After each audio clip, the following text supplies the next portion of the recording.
Not every struggle is visible. Some of the hardest things people carry stay completely silent.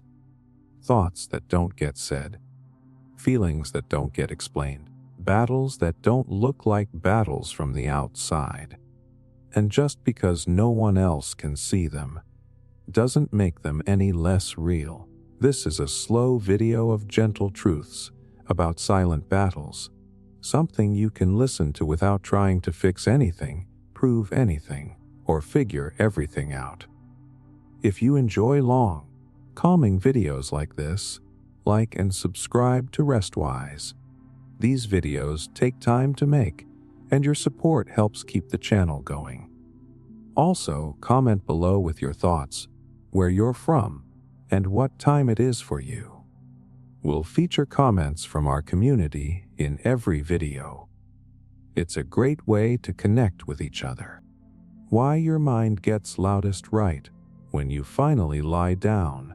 It is strange how the moment your body finally gives in, your mind decides to wake up. All day you push through noise, responsibilities, conversations, distractions. You barely have time to think.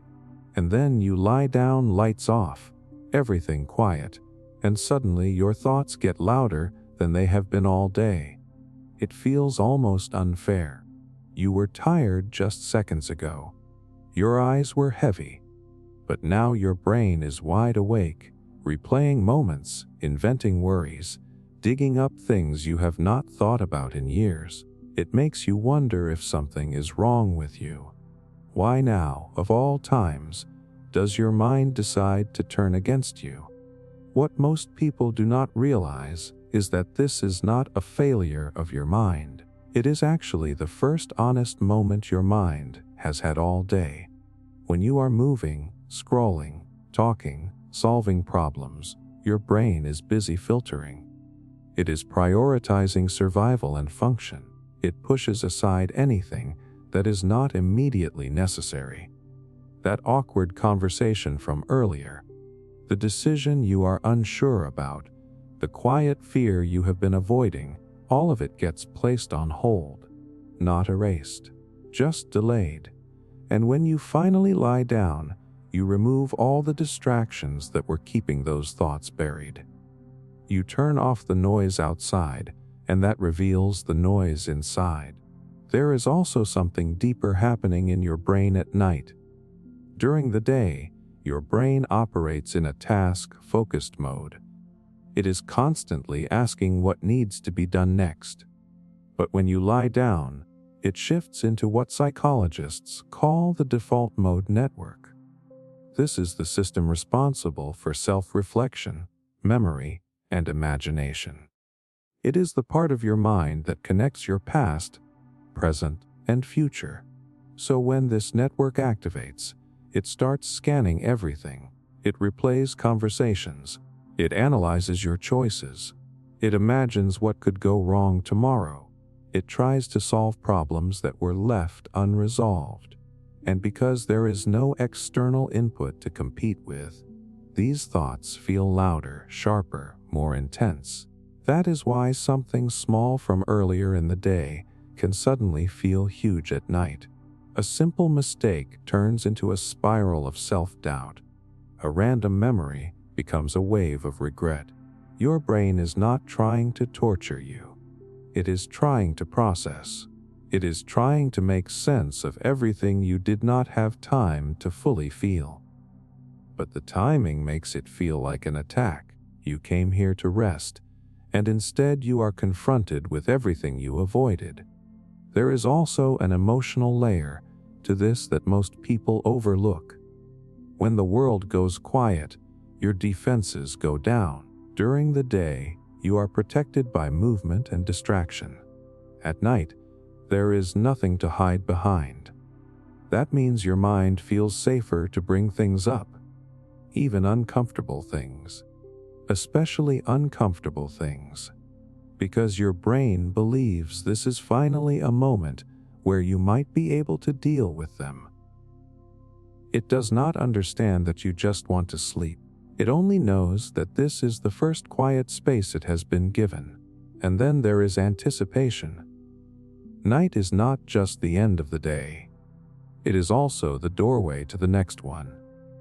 When you lie down, your brain starts scanning the future. What do I need to do tomorrow? What could go wrong? What have I not prepared for? This is why anxiety often feels stronger at night. You are no longer reacting to the present. You are imagining possibilities. And the human brain is wired to prioritize negative possibilities because it is trying to protect you. So it runs simulations of worst-case scenarios, not because they are likely, but because your brain thinks preparing for them keeps you safe. If you have ever noticed that your thoughts at night are not just random but strangely repetitive, that is another clue. Your brain is circling the same themes, because those are the things it has not resolved yet. It is like an open tab that refuses to close. And the quieter the environment, the more attention that open tab demands. That is why silence can feel so loud. It is not the absence of sound. It is the presence of everything you have been carrying. But here is the part that changes how you see all of this. Your mind is not loud because it is broken. It is loud because it has been patient all day. It waited while you handled everything else. It waited while you ignored certain feelings. It waited while you pushed through exhaustion. And now that you have finally stopped, it is taking its turn. Not in the most convenient way, not in the most comfortable way, but in the only moment it knows you are available.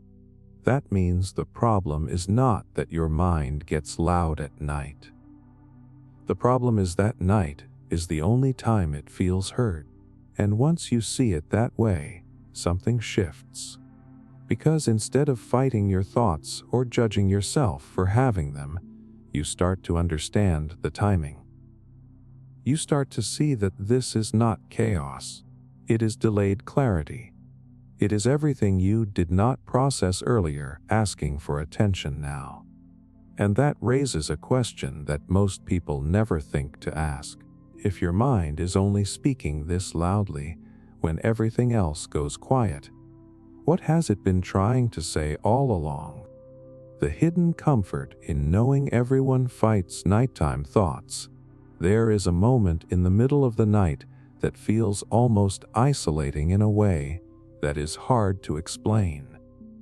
You are lying there, staring into the dark, your thoughts looping, your chest a little heavier than it should be, and it feels like the entire world has gone silent except for you. It is as if everyone else has figured out how to sleep peacefully, how to turn their mind off, how to escape this exact feeling. And somehow, you are the only one left awake, stuck inside your own head. That feeling is convincing. It makes your thoughts seem more real, more personal, more like something unique to you. It whispers that this restlessness means something about you specifically. That maybe you are overthinking more than others. Maybe you are weaker than others. Maybe you just do not know how to let go the way everyone else seems to. And because it is happening in the quiet, with no one around to challenge it, that belief starts to settle in. But here is the part most people never see. At that exact same moment, in different rooms, in different cities, in different parts of the world, there are millions of people lying awake in the same silence, having the same kinds of thoughts. Someone is replaying a conversation they wish went differently. Someone is worrying about something that has not even happened yet. Someone is feeling regret, or confusion, or pressure they cannot quite explain. The details are different, but the experience is shared. It just does not feel shared because no one talks about it while it is happening. During the day, people present a version of themselves that looks composed. Conversations are surface level. Social media shows calm moments, happy moments, productive moments. You see people functioning, smiling, moving forward. What you do not see are the hours they spent the night before thinking too much, feeling too much, struggling to fall asleep just like you. So your brain builds this illusion that everyone else is at peace, and you are the exception. There is actually a reason your mind jumps to that conclusion. The human brain is wired to compare. It constantly scans your environment to understand where you stand. But at night, there is no real environment to scan, no people to observe, no reactions to read. So your brain fills in the blanks. And because it does not have real evidence, it often assumes the worst possible version, that you are alone in this, that everyone else has it easier, that you are somehow behind. But that assumption is not based on reality. It is based on absence of information.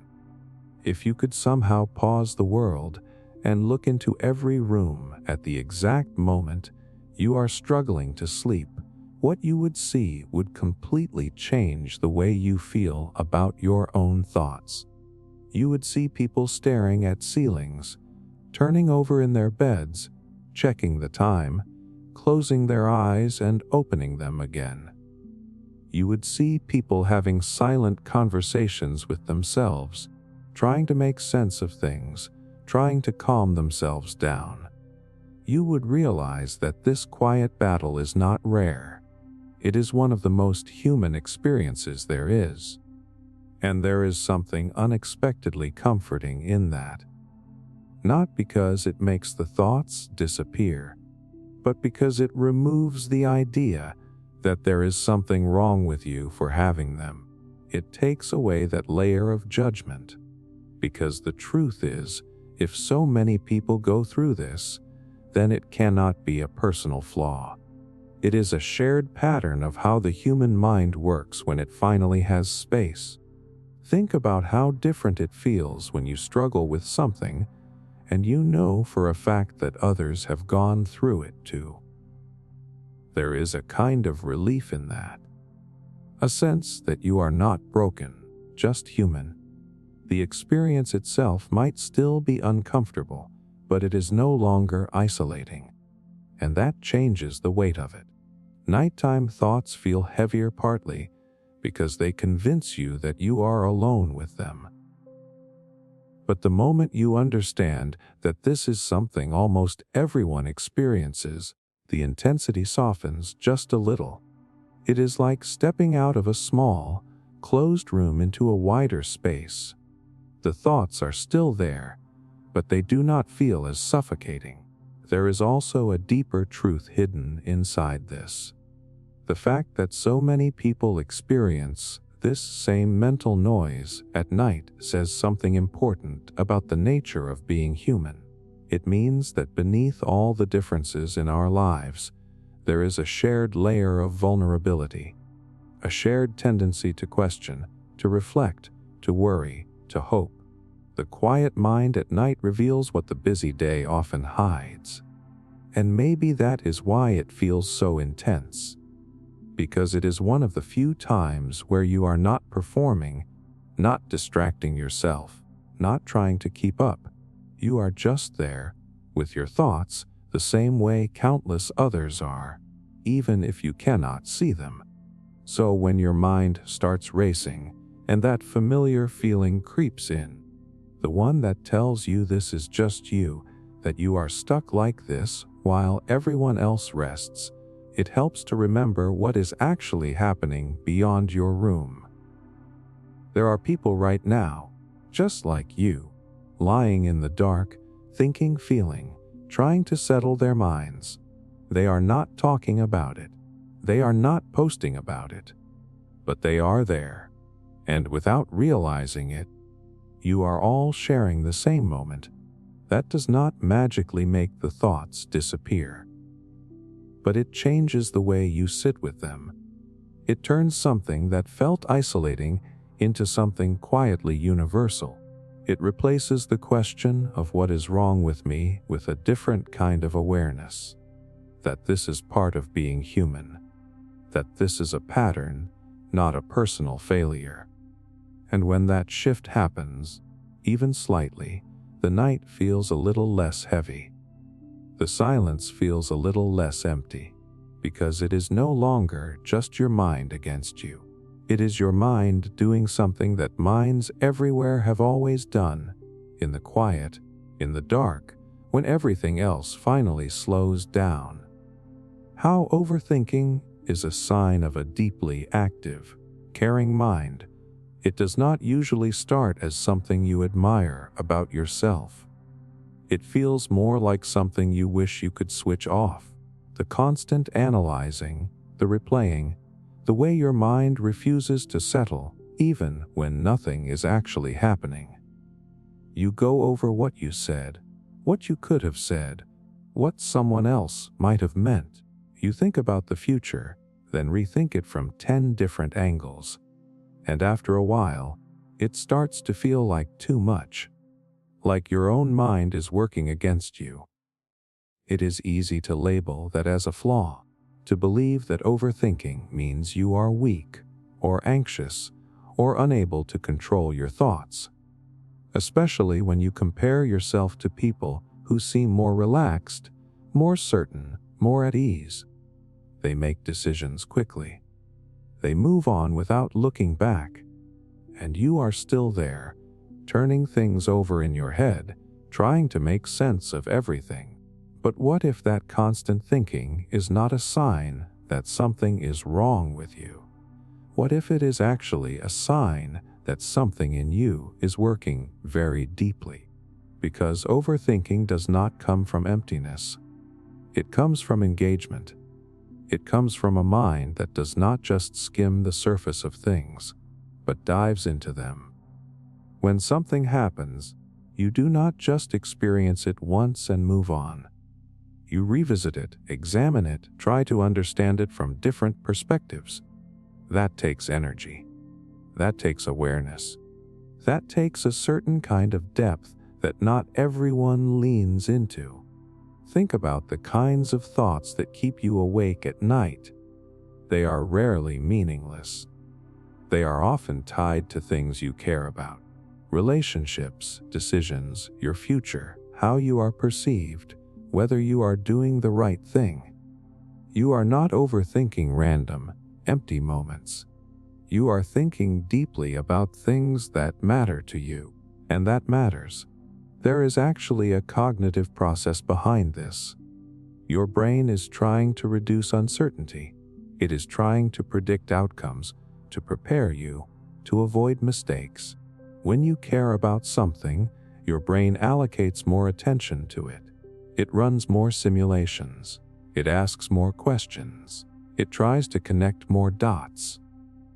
From the outside, that looks like overthinking. From the inside, it is your mind attempting to protect what you value. And there is also an emotional layer that often goes unnoticed. People who overthink tend to be more attuned to nuance. You pick up on small shifts in tone, subtle changes in behavior, things that others might overlook.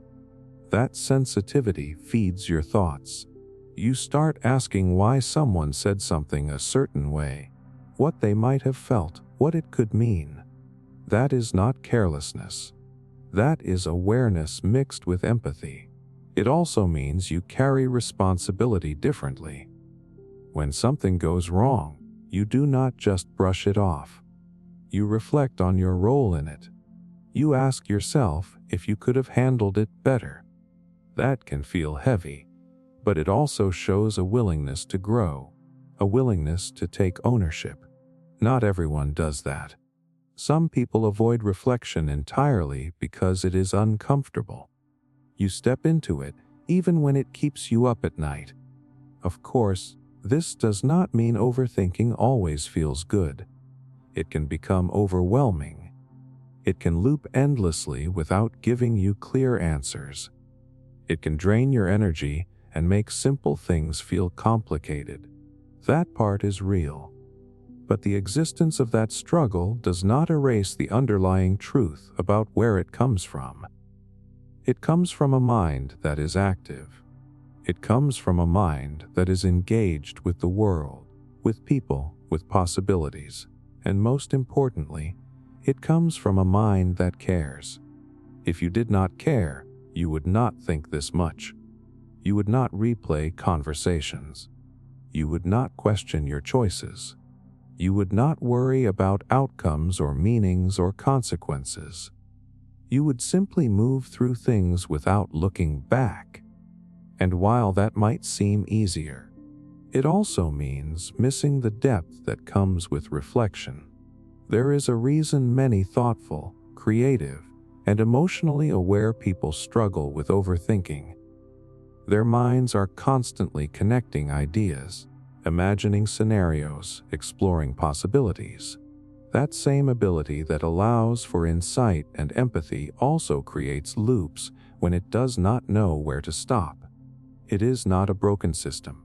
It is a powerful one without an off switch. And maybe that is the part that changes how you see it.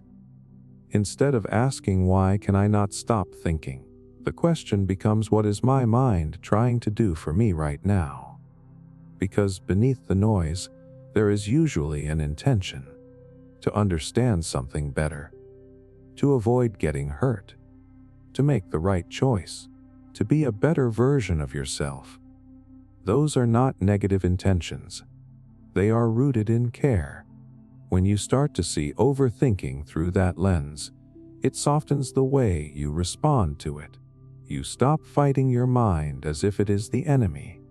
You start recognizing it as something that is trying, maybe too hard, but trying nonetheless. And that shift matters because the way you relate to your thoughts changes the way they affect you. It also helps explain why your mind gets especially active at night. When everything else slows down, all that care, all that attention, all those unresolved thoughts finally have space to rise. It is not random. It is consistent with how deeply you process things. So, the next time you find yourself caught in that loop, instead of immediately labeling it as a problem, there is another way to look at it. You are someone whose mind does not settle for surface level. Someone who reflects, questions, cares. Yes, it can feel exhausting. Yes, it can keep you awake longer than you would like.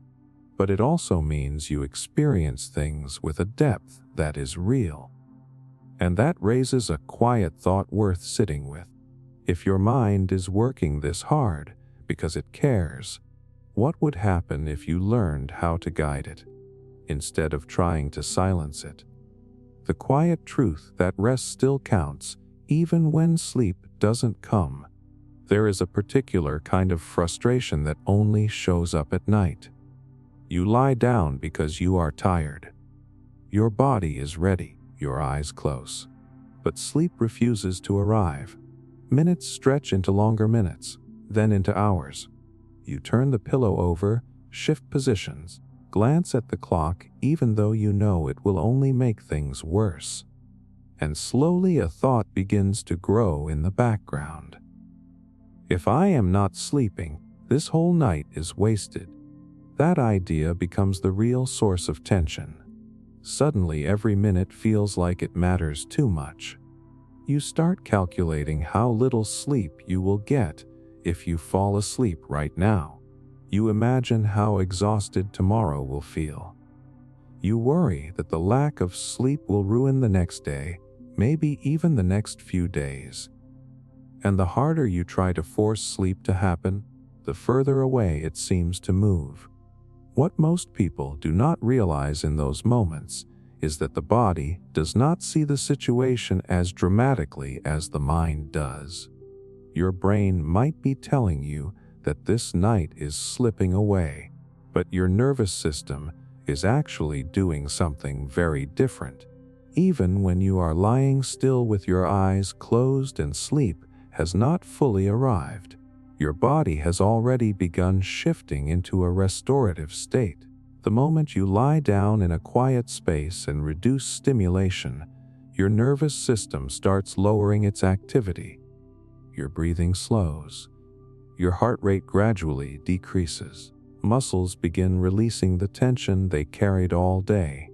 Stress hormones that were elevated during the busy hours start dropping. This is not sleep yet, but it is still a form of rest that your body knows how to use. Researchers who study sleep often talk about something called quiet wakefulness. It sounds simple, but it describes a very real biological state. When you are resting in the dark without engaging with screens, conversations, or movement, your brain waves begin to slow compared to daytime alertness. You might still be aware, still thinking, but the brain is already moving closer to the rhythms associated with sleep. In other words, the body does not treat this time as wasted. It treats it as recovery. The problem is that the mind does not always cooperate with that process. Because when you believe that every second without sleep is a failure, your body reacts to that stress. Frustration raises your alertness again. Anxiety tells your brain to stay awake and solve the problem. Ironically, the pressure to sleep is often what keeps sleep away. Think about how different the night would feel if the goal was not forced sleep but simple rest. If the purpose of lying there was to let your body slow down, regardless of whether sleep arrives immediately, suddenly the situation changes. Instead of watching the clock like a countdown, you allow time to pass without judgment. The muscles in your face soften. Your breathing settles naturally. The mind does not need to fight itself anymore. And this matters more than people think. There have been studies showing that people who believe they slept poorly, but actually spent long periods resting, still perform better the next day than those who stayed active or stimulated late into the night. The body benefits from stillness even when consciousness remains. It might not be the full depth of sleep, but it is far from nothing. There is also a psychological shift that happens when you accept this truth. When rest itself becomes valuable, the pressure disappears. And when the pressure disappears, sleep often arrives more easily, not because you chased it harder, but because you stopped chasing it at all. It is similar to how the mind behaves with other things you cannot force. The harder you grip them, the more tension you create, but the moment you loosen that grip, space opens up. Sleep tends to follow the same pattern. It prefers calm environments, not negotiations or deadlines. That means a night where sleep takes longer than usual is not automatically a ruined night. Your body has still spent hours in a quieter state than the day allows. Your mind has still stepped away from constant stimulation. Your nervous system has still had time to slow its rhythms. These things count, even if they are not perfect, and perfection was never the real goal of rest in the first place. There are countless nights in every human life where sleep does not come easily. Stressful seasons, big decisions, emotional days, even random moments where the mind simply stays active longer than expected. If every one of those nights was truly lost time, people would fall apart quickly. But the body is far more adaptable than that. It knows how to recover in layers, not just in one single perfect stretch of sleep. Sometimes recovery looks like deep sleep. Other times it looks like quiet breathing in the dark, thoughts slowly drifting without urgency, the body lying still while the mind gradually unwinds. And when you allow that to be enough, something subtle happens. The night stops feeling like an opponent you have to defeat. It becomes a space where your body is allowed to slow down, whether sleep arrives immediately or not. So the next time you find yourself lying there awake, with that familiar frustration creeping in, there is a quieter truth that can change the entire experience. Your body is not wasting this time. It is still resting. It is still restoring energy in ways you might not notice in the moment. Sleep may come soon, or it may take a little longer. But the simple act of lying there, breathing slowly in the quiet, is already doing more for you than your worried thoughts are willing to admit. And sometimes, the moment you finally stop demanding sleep is the moment your body remembers how to let it happen on its own. Why your brain replays the past at night, and how it's trying to help. It always seems to happen at the worst possible time. You are finally lying still, the room is quiet, your body is ready to rest, and then out of nowhere your mind pulls you backward. A conversation from earlier. A mistake from years ago. Something small you said that suddenly feels much bigger. It replays in detail, like your brain hit a button you did not even know existed. And no matter how much you try to push it away, it keeps coming back, as if it has unfinished business with you.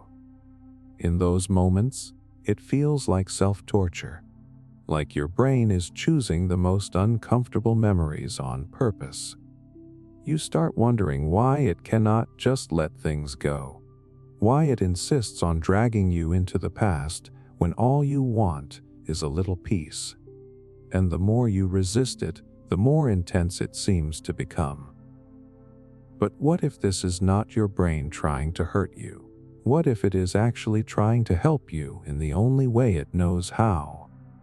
Because memory is not just a storage system. It is an active process.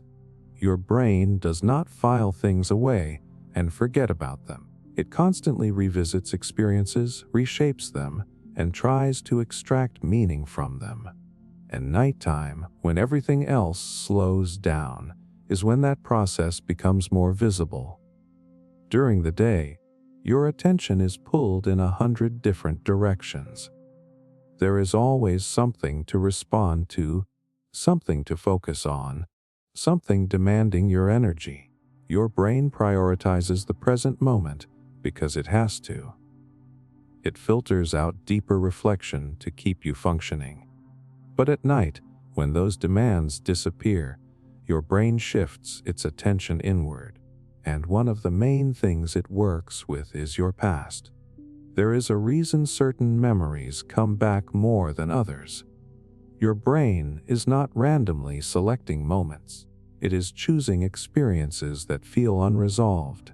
Moments where something did not fully make sense, where emotions were not fully processed, where there might still be something to learn or understand. These memories carry what you could call unfinished signals, and your brain keeps returning to them because it wants to complete the process. Think about it like an open loop. When something meaningful happens and you do not fully process it at the time, your brain keeps that loop active. It does not close the file. And at night, when there is finally space, it brings that loop back into your awareness, hoping you will engage with it in a way that leads to resolution. This is why the same types of memories tend to repeat. It is not about the specific moment as much as it is about the pattern behind it. Maybe it is moments where you felt misunderstood, or times where you think you could have handled something better, or situations that left you uncertain about what someone else felt. Your brain is not just replaying events. It is searching for clarity. And there is also a protective function behind this. When your brain replays past situations, it is often trying to prepare you for the future. It analyzes what happened, what went wrong, what could have been done differently. It runs these scenarios again so that if something similar happens, you are better equipped to handle it. From a survival perspective, this makes sense.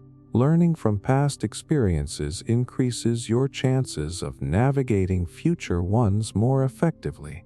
The problem is that this process does not always feel helpful.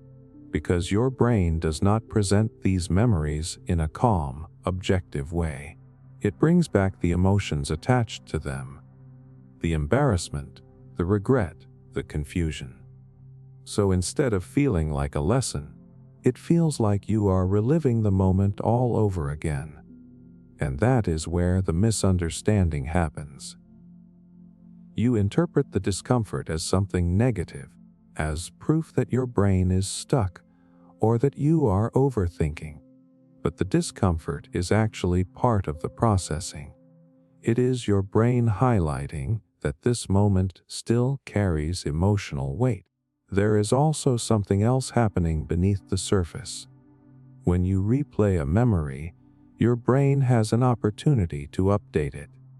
Neuroscience research shows that each time you recall an event, it becomes temporarily flexible. You can add new context, new understanding, even new emotional responses. In a way, your brain is giving you another chance to make sense of something that once felt incomplete. But that only works if the memory is approached differently. If every time a memory comes up, you immediately try to push it away or judge yourself for it, the loop stays open. The brain does not get the signal that the process is complete. So it brings the memory back again later, hoping for a different outcome. This is why some thoughts feel like they are stuck on repeat. Not because your brain is broken, but because it has not yet reached a conclusion that satisfies it. And here is the part that changes everything. Your brain is not asking you to suffer through these memories. It is asking you to understand them, to look at them with a little more distance, to ask what actually happened, what you felt, what you learned, to recognize that the version of you in that memory did the best they could with what they knew at the time. That kind of reflection signals completion. It tells your brain that the loop can close. When that happens, the memory loses some of its urgency. It does not need to come back as often or as intensely. So the next time your mind pulls you into the past while you are lying there in the dark, it might help to see it differently. Not as an interruption, but as an attempt. An attempt by your brain to process, to protect, to prepare. It may not be doing it in the most comfortable way. It may still feel inconvenient, even frustrating. But beneath that, there is a purpose. There is a system trying to help you make sense of your own life. And the question that quietly follows is this: if your brain keeps returning to the same moments, not to punish you but to understand them, what might change if you finally met those memories with understanding instead of resistance? The gentle reality that you don't need to solve everything before sleeping. There is this quiet pressure that builds at night, almost without you noticing. You lie down, close your eyes, and somewhere in the back of your mind a thought starts forming. Before I sleep, I need to figure this out. It might be something small, something from earlier in the day, or something much bigger that has been sitting with you for a while. But in that moment, it feels urgent. Like rest is not allowed until there is clarity. And the strange part is how convincing that feeling is. Your mind starts pulling threads together, trying to connect ideas, trying to reach some kind of conclusion. If I just think about this a little more, maybe I will understand it. Maybe I will finally feel at peace. Maybe then I can sleep. So you keep going. One thought leads to another, then another, and suddenly you are deep inside a maze that has no clear exit. Minutes pass, then more minutes. And instead of feeling closer to a solution, you feel more awake, more tense, more stuck. It almost feels like your brain believes sleep is a reward you earn after solving everything. But that belief is where the real problem begins. Because the truth is, The mind does not work well under that kind of pressure, especially not at night. When you are tired, your brain is not operating with the same clarity it has during the day. Your ability to problem solve, to see things objectively, to regulate emotions, all of that is reduced.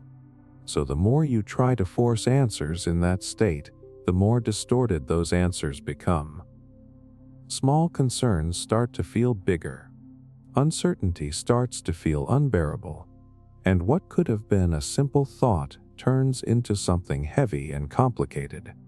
There is actually a biological reason for this. As your body prepares for sleep, certain parts of your brain that handle logical reasoning begin to quiet down, while areas connected to emotion remain more active. This imbalance makes your thoughts feel more intense, but less clear. So when you try to solve problems in that state, it is like trying to see through fog. You can make shapes out, but nothing feels fully accurate. And yet, your mind keeps trying. It keeps insisting that if you just stay with it a little longer, you will reach the answer. But most of the time, you do not. You just go in circles, because some thoughts are not meant to be solved in the dark when your body is asking for rest. There is a gentle reality that most people resist at first. You do not need to figure everything out before you sleep. Not every question needs an answer tonight. Not every feeling needs to be processed right now. Not every problem will benefit from being examined at your most exhausted state. This does not mean those things do not matter. It simply means they have a better time to be addressed. Think about how different your perspective can feel in the morning. Problems that seemed overwhelming at night often feel more manageable after rest. Thoughts that were tangled begin to untangle. Solutions that felt impossible start to appear more clearly. This is not because the problems disappeared. It is because your brain regained the capacity to deal with them properly. Sleep is not avoidance. It is preparation. It is your mind and body resetting so that you can face things with more clarity, not less. But when you believe you have to solve everything first, you delay that reset. You keep yourself in a state where you are trying to function without the resources you actually need. And that creates a cycle where both your sleep and your thinking suffer. There is also something deeper happening emotionally. The need to solve everything before sleeping often comes from a desire for control. You want to feel certain. You want to close every open loop. You want to make sure nothing is left unresolved. And that makes sense. Uncertainty is uncomfortable. Open questions can feel heavy. But part of being human is learning to sit with a certain amount of unfinishedness. There will always be things you do not fully understand yet. Decisions you have not made. Conversations that need to happen later. Feelings that are still forming. If you wait for all of that to settle before allowing yourself to rest, you will be waiting forever. Rest does not require everything to be resolved. It only requires you to let go of the need to resolve it right now. And that is a different kind of strength. Not the strength of figuring everything out, but the strength of allowing things to remain open without letting them consume you. When you lie down at night, your only responsibility is to rest, not to fix your life, not to answer every question, not to predict every outcome. Those things can wait. In fact, they often benefit from waiting, because your mind works better when it has space, when it has recovered, when it is not being pushed beyond its limits. So when that familiar urge shows up, the one that tells you to keep thinking, to keep searching, to not stop until you find clarity, there is another option. You can acknowledge the thought without following it. You can remind yourself that this is not the moment for solutions. This is the moment for rest. And that shift, as simple as it sounds, changes the entire experience of the night. Instead of lying there trying to force answers out of a tired mind, you allow yourself to step back. The thoughts may still come, but they no longer carry the same demand. They become something you can notice without needing to act on, and slowly, that pressure begins to fade. Because the truth is, your life does not depend on solving everything before you fall asleep tonight. But your ability to face everything tomorrow depends on whether you allow yourself to rest now. Why emotional weight feels heaviest in the dark. There is something about the dark that changes the way everything feels. The same thoughts you could carry during the day without much trouble suddenly feel heavier at night. Emotions you barely noticed earlier start rising to the surface. Even small things begin to feel deeper, more intense, harder to ignore. It is not just that you are alone. It is that the weight of everything seems to grow once the lights go out. It can feel almost mysterious at first. Why does the same life feel different just because it is nighttime? But the shift is not random. During the day, your mind is surrounded by input. Light, sound, movement, conversations, tasks. All of it keeps your attention anchored to the outside world. Your brain is constantly reacting, deciding, filtering. It has very little space left to sit with emotion for too long. Even if something bothers you, there is always something else pulling you away from it. A message, a responsibility, a distraction. The emotional weight is there, but it gets spread out, diluted by everything else happening around you. Then night arrives, and that entire structure disappears. The light fades, which signals your brain to slow down. External stimulation drops, conversations end, screens turn off, and suddenly your attention has nowhere to go but inward. It is not that your emotions suddenly became heavier. It is that they are no longer competing with anything else. In the absence of distraction, what was quiet becomes loud. There is also a biological shift happening that most people never think about. As darkness sets in, your body begins releasing melatonin, the hormone that prepares you for sleep. This process does more than just make you tired. It changes how your brain processes information. Logical, task-focused thinking begins to step back, while emotional processing becomes more active. That means feelings are experienced more vividly, while your ability to rationalize or downplay them is reduced. So something that felt manageable during the day can feel overwhelming at night. Not because it grew, but because the balance in your brain shifted. It is like looking at the same object under a different light. The shape is the same, but the shadows make it appear larger. There is also a psychological layer to this that runs deeper. Darkness removes a sense of control. When the lights are off and the world is quiet, you are left with yourself in a very direct way. There are fewer ways to escape, fewer ways to redirect your focus. And for many people, that creates a subtle sense of vulnerability.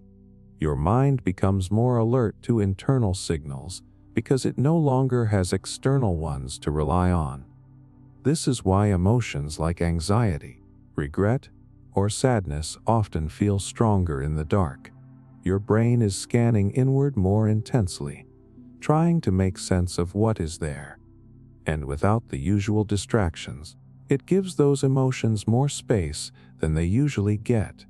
There is also something symbolic about nighttime that affects how we feel, even if we are not aware of it.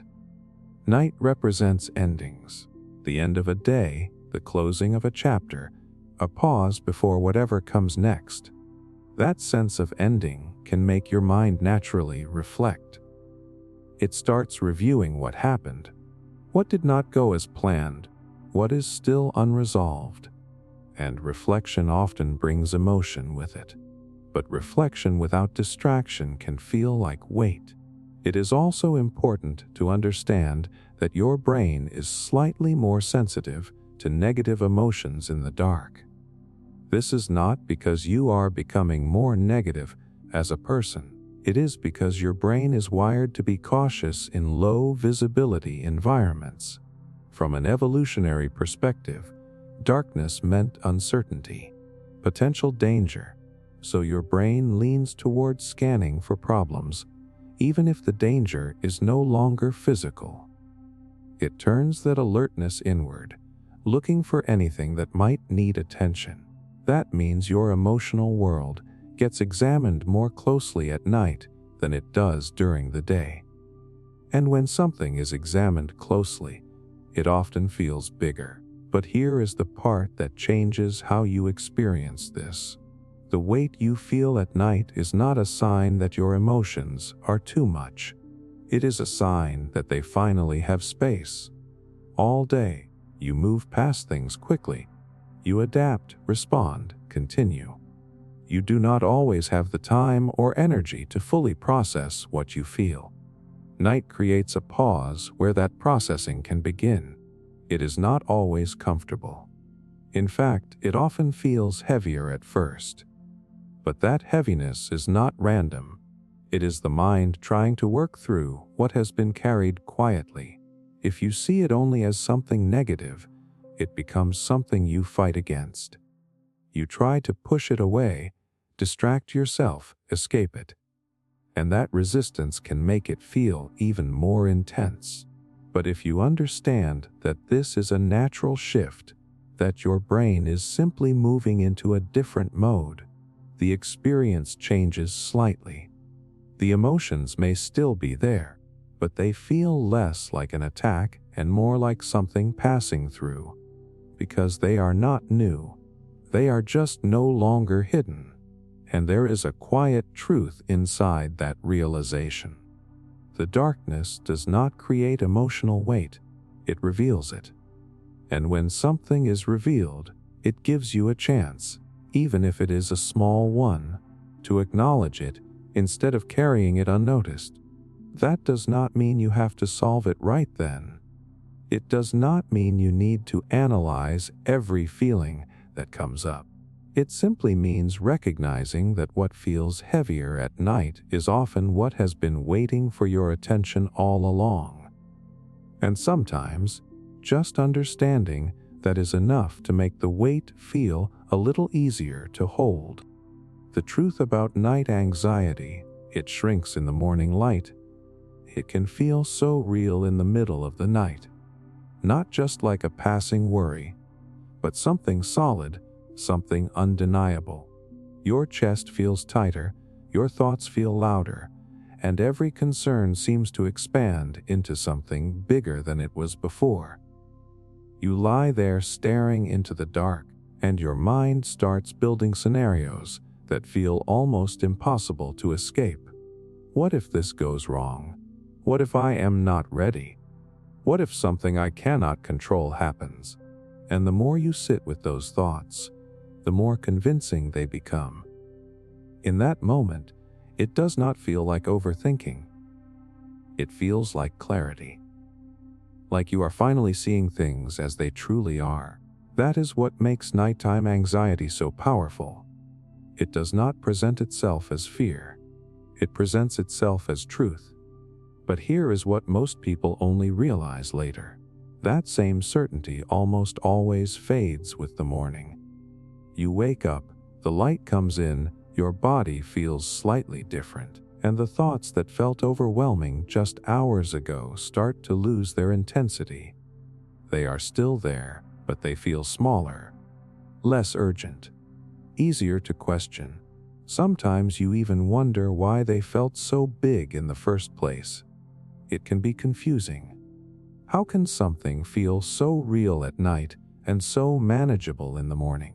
The answer lies in how your brain changes between those two states. At night, especially when you are tired, your brain is not operating with full balance. The part of your mind responsible for logic, perspective, and rational thinking becomes less active. At the same time, the emotional centers become more sensitive.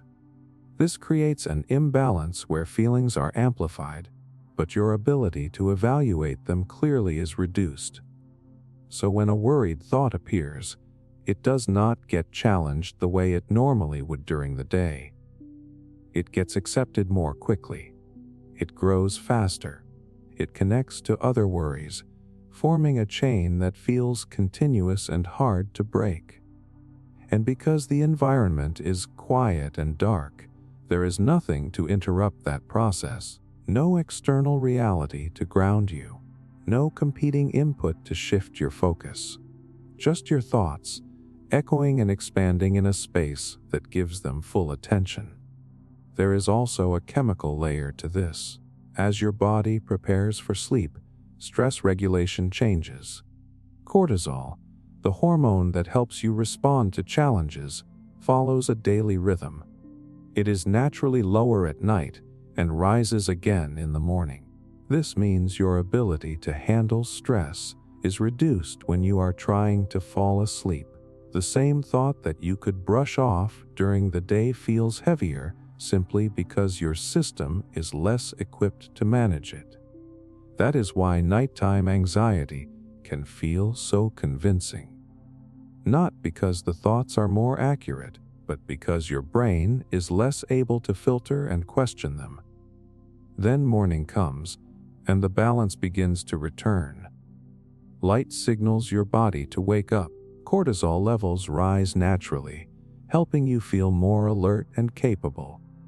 The logical parts of your brain become more active again. You start interacting with the world, even in small ways, and all of that creates distance between you and those intense thoughts. Distance changes perception. Something that felt overwhelming up close can feel manageable from even a small step back. That does not mean the concerns were meaningless. It simply means their size was distorted by the state you were in. Think about it like looking at something in the dark versus in the light. In the dark, your brain fills in gaps. It assumes shapes. It prepares for the worst because it cannot see clearly. In the light, you see what is actually there. The object has not changed, but your understanding of it has. Nighttime anxiety works in a similar way. Your mind is trying to make sense of uncertainty without full clarity, so it leans toward worst-case interpretations. It does not mean those interpretations are true. It means your brain is doing its best with limited information and reduced balance. This is why decisions made in the middle of the night often feel different the next day. What seemed urgent no longer feels immediate. What felt like a crisis becomes something you can approach step by step. Your mind regains its ability to organize thoughts instead of being overwhelmed by them. And there is something quietly reassuring about that pattern, because it means you do not have to trust every thought that shows up at night. You do not have to solve every problem in that state. You do not have to treat those intense feelings as final conclusions. You can recognize them as temporary distortions, shaped by the time, the darkness, and the condition of your mind. That recognition alone can change how you experience those moments. Instead of getting pulled deeper into the spiral, you create a small gap between you and the thought. You remind yourself that this is night thinking, that things will look different in the morning, not because you are avoiding reality, but because you are allowing your mind to return to a more balanced state before making sense of it. And that shift takes away some of the urgency, because if something will feel clearer in the morning, it does not need to be solved right now. The night can hold those thoughts without demanding answers. And the morning, almost quietly, proves that what felt overwhelming was not permanent. It shrinks, not because it disappears, but because you finally see it in the light. Why your body resists sleep when you need it most. It almost feels like a betrayal. The nights when you are the most exhausted, the ones where you need sleep more than anything, are often the exact nights your body refuses to give it to you. You lie there thinking this should be easy. I am tired. I have done enough today. I just need to sleep. But instead, your eyes stay open, your mind stays active, and your body feels like it is resisting the very thing it needs. And that resistance makes no sense at first, because sleep is supposed to be natural, automatic, something your body knows how to do without effort. So when it does not happen, it feels like something is broken, like your system is working against you at the worst possible time. But the truth is, your body is not trying to deny you sleep. It is trying to protect you. And sometimes, that protection shows up in a way that looks like resistance. Your body has one primary job above everything else: survival. Not comfort, not convenience, not even rest. Survival. And the way it ensures survival is by constantly scanning for signals of safety or danger. If your body senses that something is not fully safe, even in a subtle emotional way, it will choose alertness over sleep every single time. Because from your body's perspective, sleep is a vulnerable state. You are not moving. You are not aware of your surroundings. You are not prepared to react quickly. So your system will only allow deep rest when it feels safe enough to let its guard down. This is why stress and sleep are so closely connected. When you go through a day filled with pressure, unresolved thoughts, emotional tension, or even quiet worry, your body carries that information forward. Even if you tell yourself that everything is fine, your nervous system might not fully agree yet. It stays slightly activated, slightly alert, just in case. And when you lie down at night, instead of immediately relaxing, that alertness becomes more noticeable. Your heart might feel a little faster than expected. Your breathing might feel shallow or uneven. Your thoughts might start scanning for problems. It is not random. It is your body checking for safety before allowing sleep to take over. There is also something else happening that makes this feel even more frustrating. The more you need sleep, the more pressure you put on it, and that pressure itself becomes a signal of stress. You start thinking about how important this night is, how much you have to do tomorrow, how tired you already feel, and that urgency sends a message to your brain that something is at stake. Something needs to be solved. Something requires attention. And your body responds exactly the way it is designed to respond. It stays awake. Because from its perspective, if something important is happening, now is not the time to power down. This creates a loop that is hard to notice while you are in it. You cannot sleep, which makes you anxious about not sleeping, which signals your body to stay alert, which makes sleep even harder to reach. And the more you try to force your way out of that loop, the tighter it becomes. It is not about effort. It is about state. Your body does not respond to commands like sleep now. It responds to signals of safety, calm, and release. And those signals cannot be forced. They have to be allowed.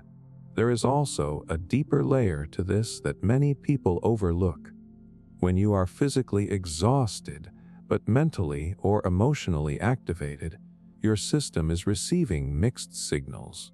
Your body is ready to rest, but your mind is still processing, still alert, still engaged. And when there is a conflict between those two, the alert system usually wins. Because again, Your body prioritizes protection over rest. This is why you can feel extremely tired and still unable to sleep. Tiredness alone is not enough. Your system also needs to feel safe enough to let go, and that changes the way you look at those restless nights. Instead of seeing them as your body failing you, you start to see them as your body being cautious, holding on a little longer because something in you has not fully settled yet. Not in a dramatic way, not necessarily because of a major problem, but sometimes just because the day has not been fully processed. This does not mean you need to solve everything before you can sleep. It means your body needs a transition, a signal that it is okay to slow down, that there is nothing urgent left to handle right now, that it is safe to release the tension it has been holding, and those signals are often much quieter than people expect.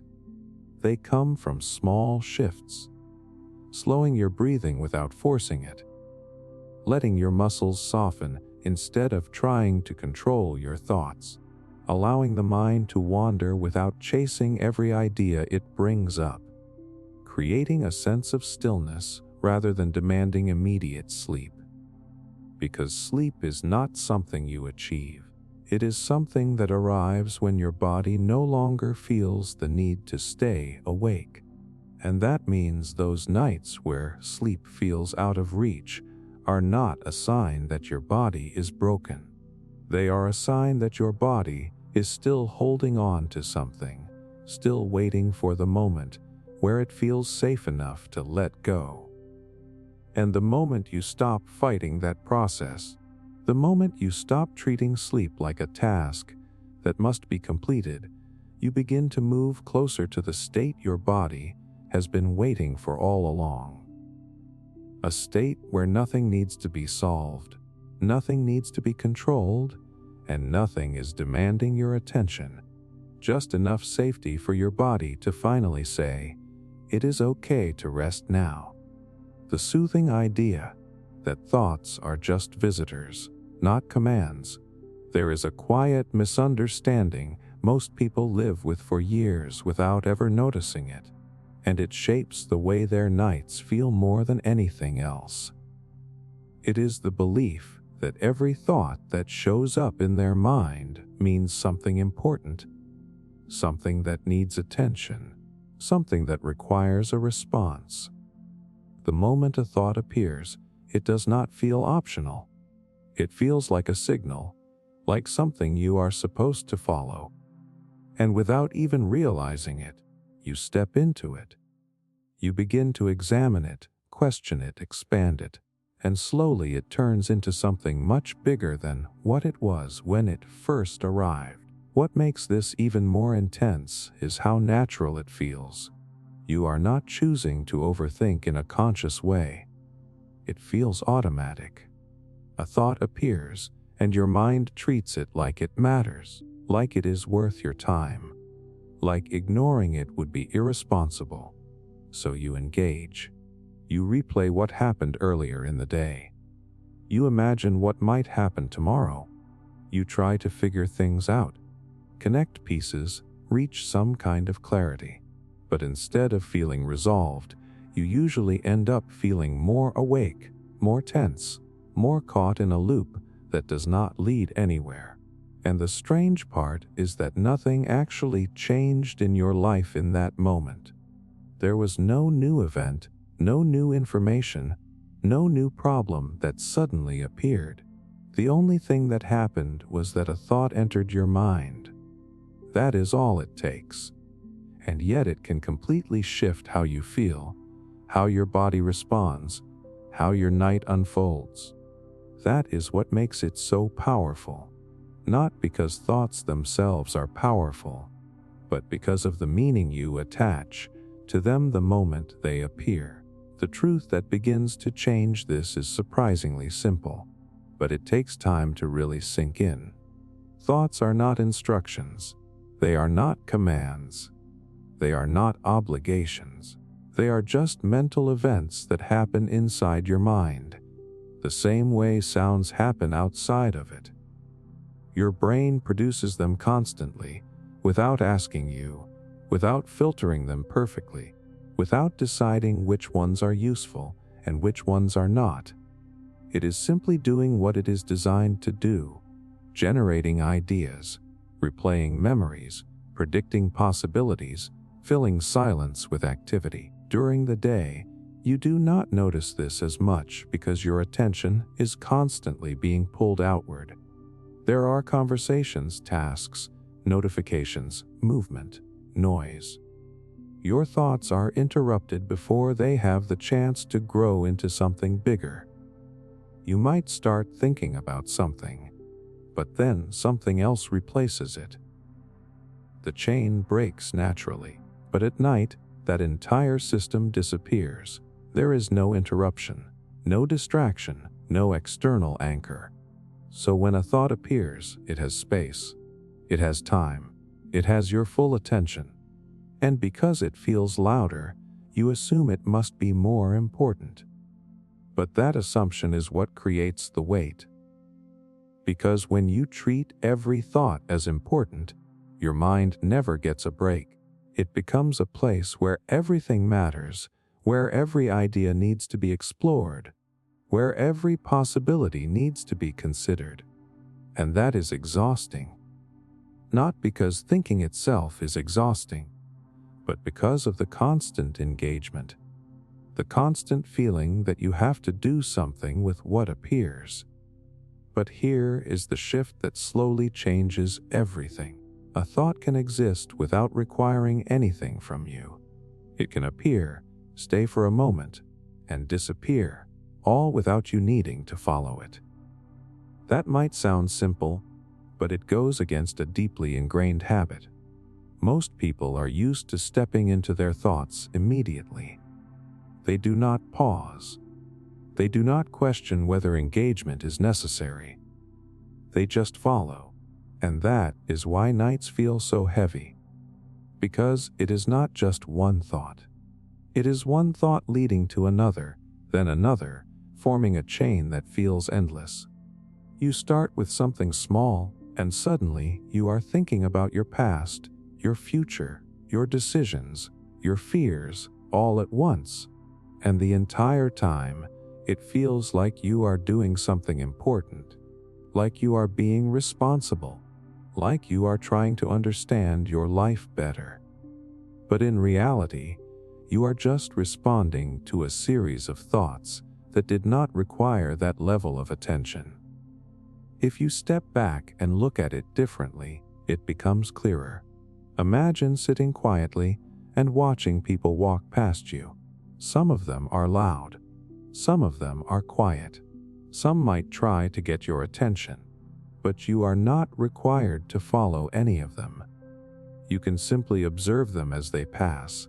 They come into your view, stay for a moment, and then leave. Your thoughts behave in the exact same way.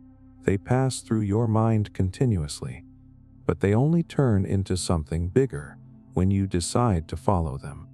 That decision is usually so fast that it feels automatic, but it is not fixed. It can change with awareness.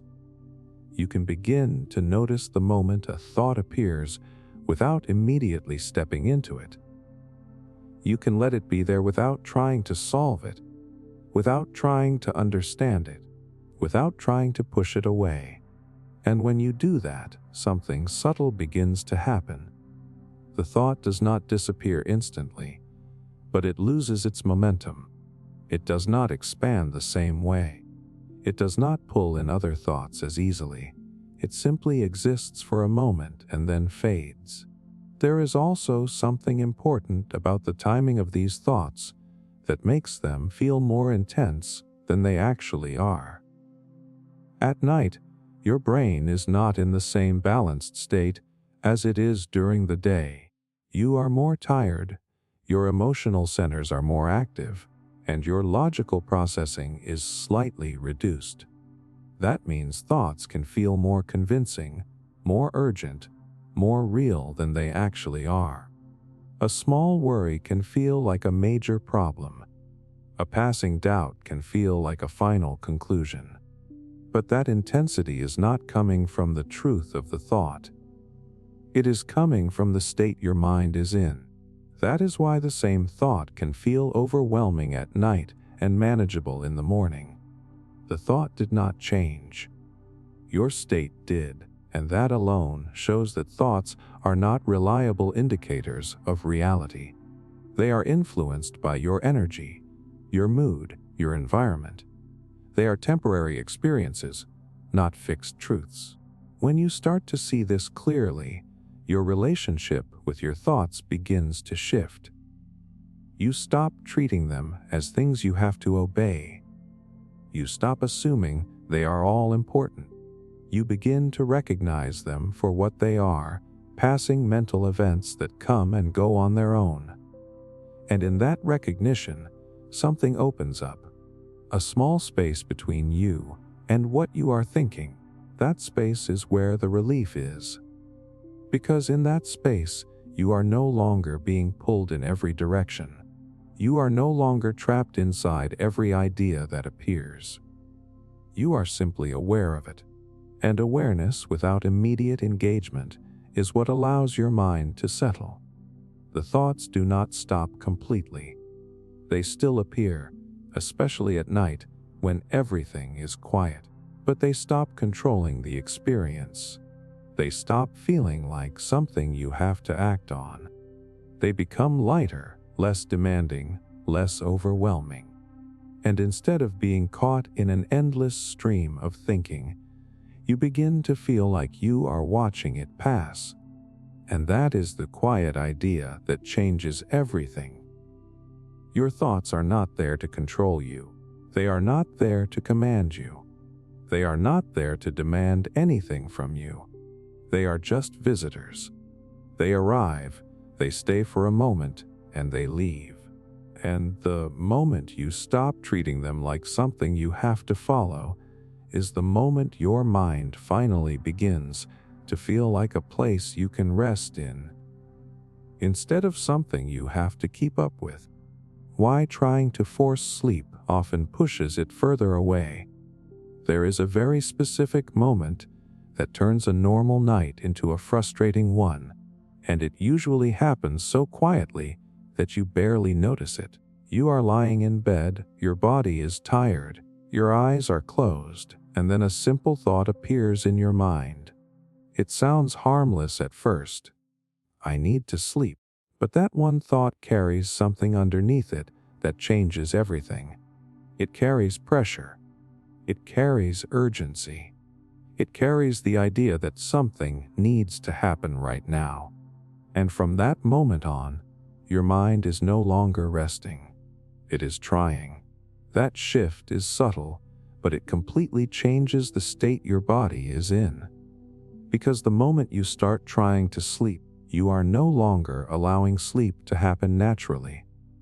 You are turning it into something to achieve, something to control, something to measure.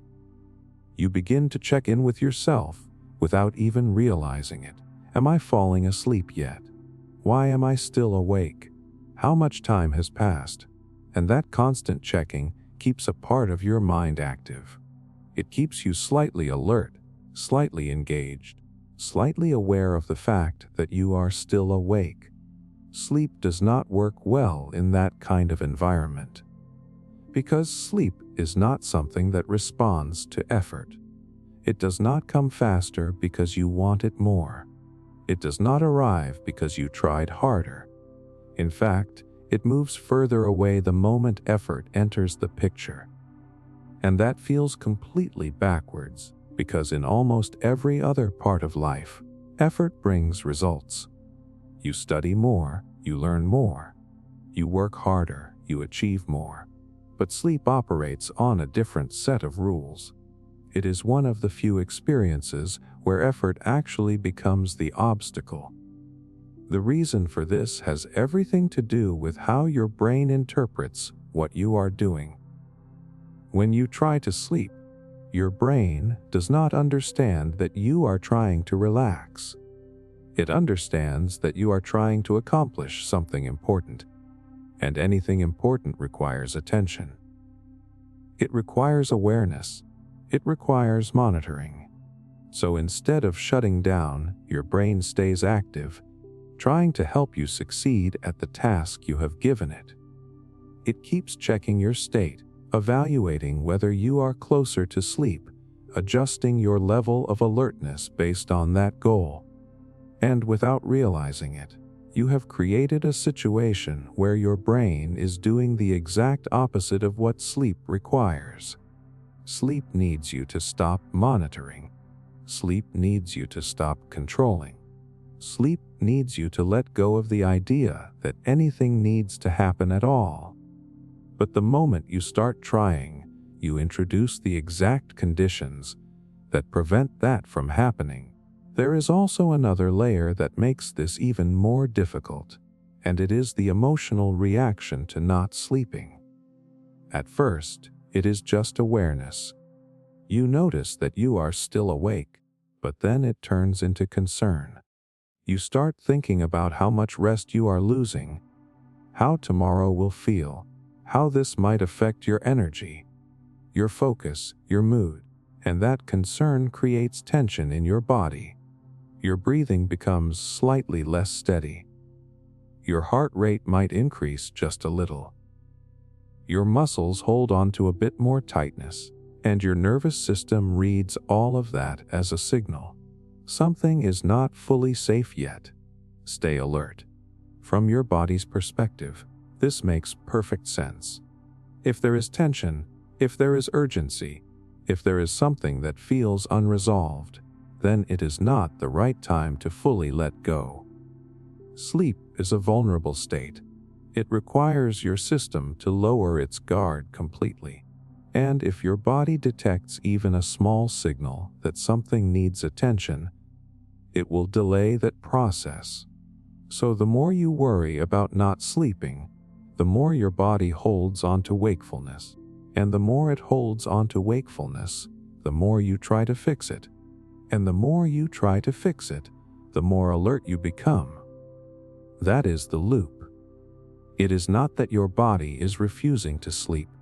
It is that your body is responding exactly the way it is designed to respond to pressure. And once you see that clearly, something begins to shift. Because the solution is no longer about trying harder. It is about removing the pressure that made your body resist in the first place. This is where a quieter understanding becomes important. You do not need to make sleep happen. You do not need to push yourself into it. You do not need to reach a certain level of relaxation before it is allowed to begin. Your body already knows how to sleep. It has done it thousands of times without your help. The only thing it needs is the right conditions. And those conditions are not created through effort. They are created through the absence of effort. Think about the times when sleep came easily. You were not forcing it. You were not monitoring it. You were not trying to achieve it. You were simply lying there, or listening to something, or letting your mind drift without any urgency. And at some point, without a clear moment of decision, you slipped into sleep. That is how the process is meant to happen. It arrives when you are no longer focused on it. But when you turn your attention toward it, when you make it the goal, you interrupt that process. You keep yourself in a state of awareness that prevents the transition from happening naturally. There is also something important about the way your mind reacts to goals. The moment something becomes a goal, your brain starts tracking progress. It starts asking questions. Am I there yet?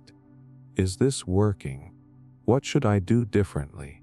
And all of that keeps your thinking active. Even if your body is tired, your mind is still engaged in the process of trying to achieve something. And as long as that engagement is there, sleep stays just out of reach. So the shift that begins to change everything is not about doing something new. It is about stopping something that is already happening, stopping the constant checking, stopping the pressure to make sleep happen, stopping the belief that you need to do anything at all in that moment, and allowing yourself to simply lie there without turning it into a task. That does not mean sleep will come instantly, but it creates the space where it can come naturally. Your breathing begins to settle on its own. Your body starts releasing tension without being told to. Your thoughts lose their sharpness, becoming softer, less structured, less demanding, and slowly, your system moves closer to the state it needs to enter. Not because you forced it, but because you stopped preventing it. And that is the quiet truth behind those frustrating nights. It is not that you are bad at sleeping. It is not that your body is broken. It is that the very act of trying is keeping you in the state that sleep cannot enter. So the next time you find yourself lying there, feeling that urge to try harder, to fix the situation, to make sleep happen as quickly as possible, there is another option available. You can notice that urge without acting on it. You can recognize that the effort itself is part of the problem. And instead of asking, "How do I fall asleep right now?" you can let that question go entirely. Because sleep does not need an answer. It only needs the moment where nothing is being demanded anymore. And sometimes, the moment you stop trying to force, it is the exact moment your body finally feels safe enough to let it happen. The silent link between loneliness and sleepless nights. There is a certain kind of quiet that only exists at night, and it does not just come from the absence of sound, but from the absence of connection. During the day, even if you are physically alone, you are rarely without some form of interaction or background presence. There are people moving, messages appearing, voices in the distance, small signals that remind your brain that you are part of a living, active world. But when night arrives, all of that begins to fade at the same time. The world slows down. People withdraw into their own spaces, conversations pause, and suddenly it feels like everything has stepped back, leaving you alone with a level of stillness that feels deeper than usual. That shift does something subtle but powerful to your mind. It removes the external anchors that usually keep your attention grounded, and in their place, it creates space, and your brain does not stay idle in that space. It begins to search, not randomly, but in a very specific direction. It looks for connection. It tries to recreate the sense of closeness, interaction, and understanding that was present earlier in the day, even if only in small ways.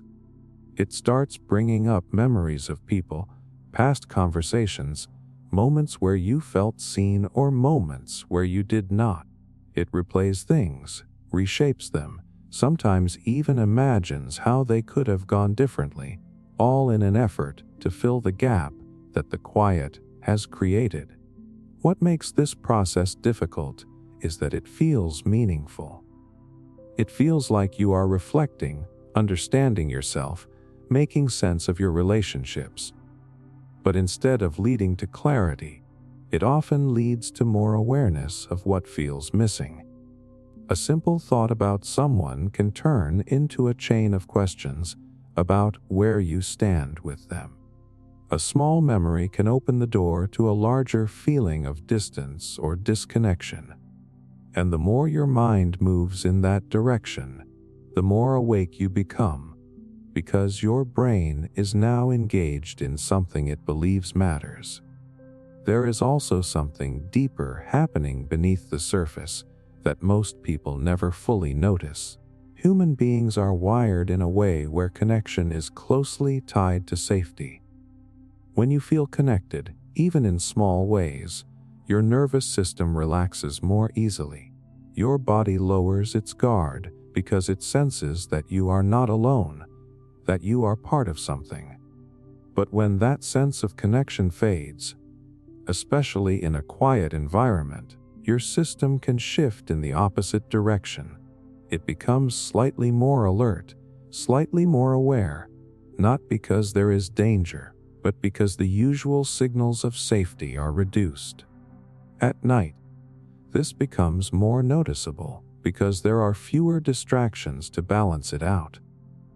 The quiet amplifies whatever is already there. If there is even a small sense of loneliness beneath the surface, it becomes more visible in that stillness. It is not that the feeling suddenly appeared. It is that it finally has room to be felt without interruption. And when your brain detects that feeling, it tries to respond to it the only way it knows how, by thinking, by searching, by trying to reconnect in some form, even if it is only through memories and imagined conversations. This is where the link to sleeplessness becomes clear. Your mind is not just wandering, it is actively trying to restore something that feels incomplete. It is trying to bring back a sense of connection using thoughts, and in doing so, it keeps itself engaged.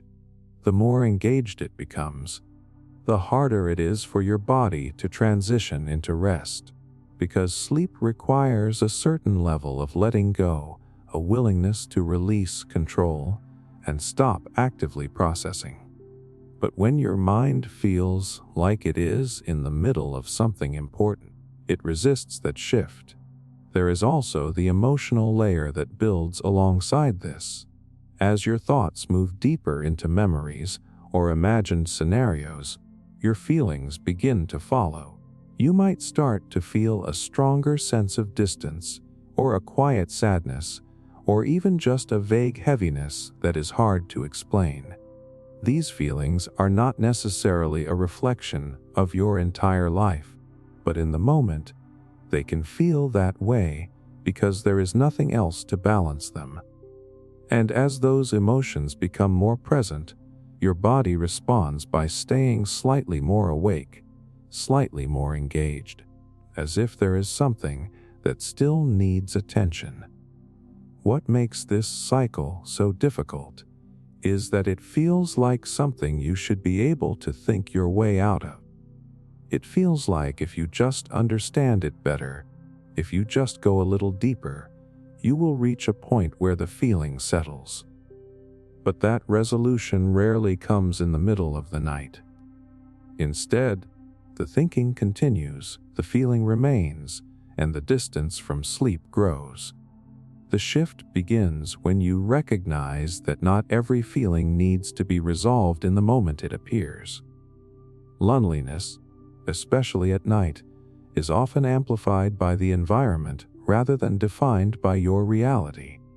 It is shaped by the quiet, by the absence of interaction, by the stillness that gives your mind more space than it is used to. Understanding this does not remove the feeling instantly, but it changes how you respond to it.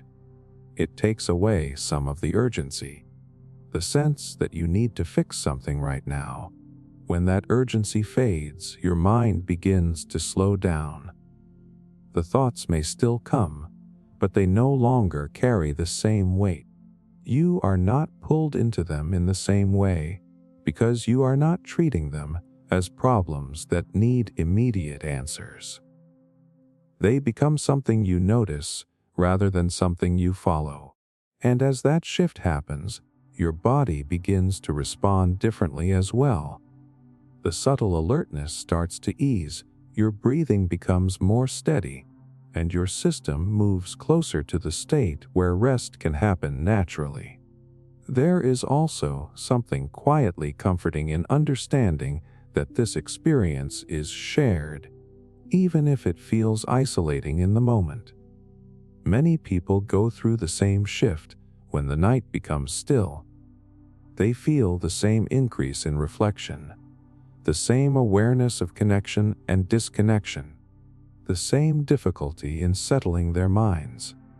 It is not something that defines you, It is something that comes from being human in an environment that temporarily removes the signals your brain is used to. When you begin to see it this way, the night changes. It stops feeling like a time where something is wrong and starts feeling like a space where certain thoughts and feelings become more visible. And in that understanding, there is less pressure to solve everything, less need to fill the silence, less urgency to turn every feeling into an answer. And sometimes, that is enough for your mind to loosen its grip on the thoughts that were keeping it active, enough for your body to relax, enough for the quiet to feel less like emptiness and more like space. Because the moment you stop trying to replace that space is often the moment it becomes calm enough for rest to finally find you.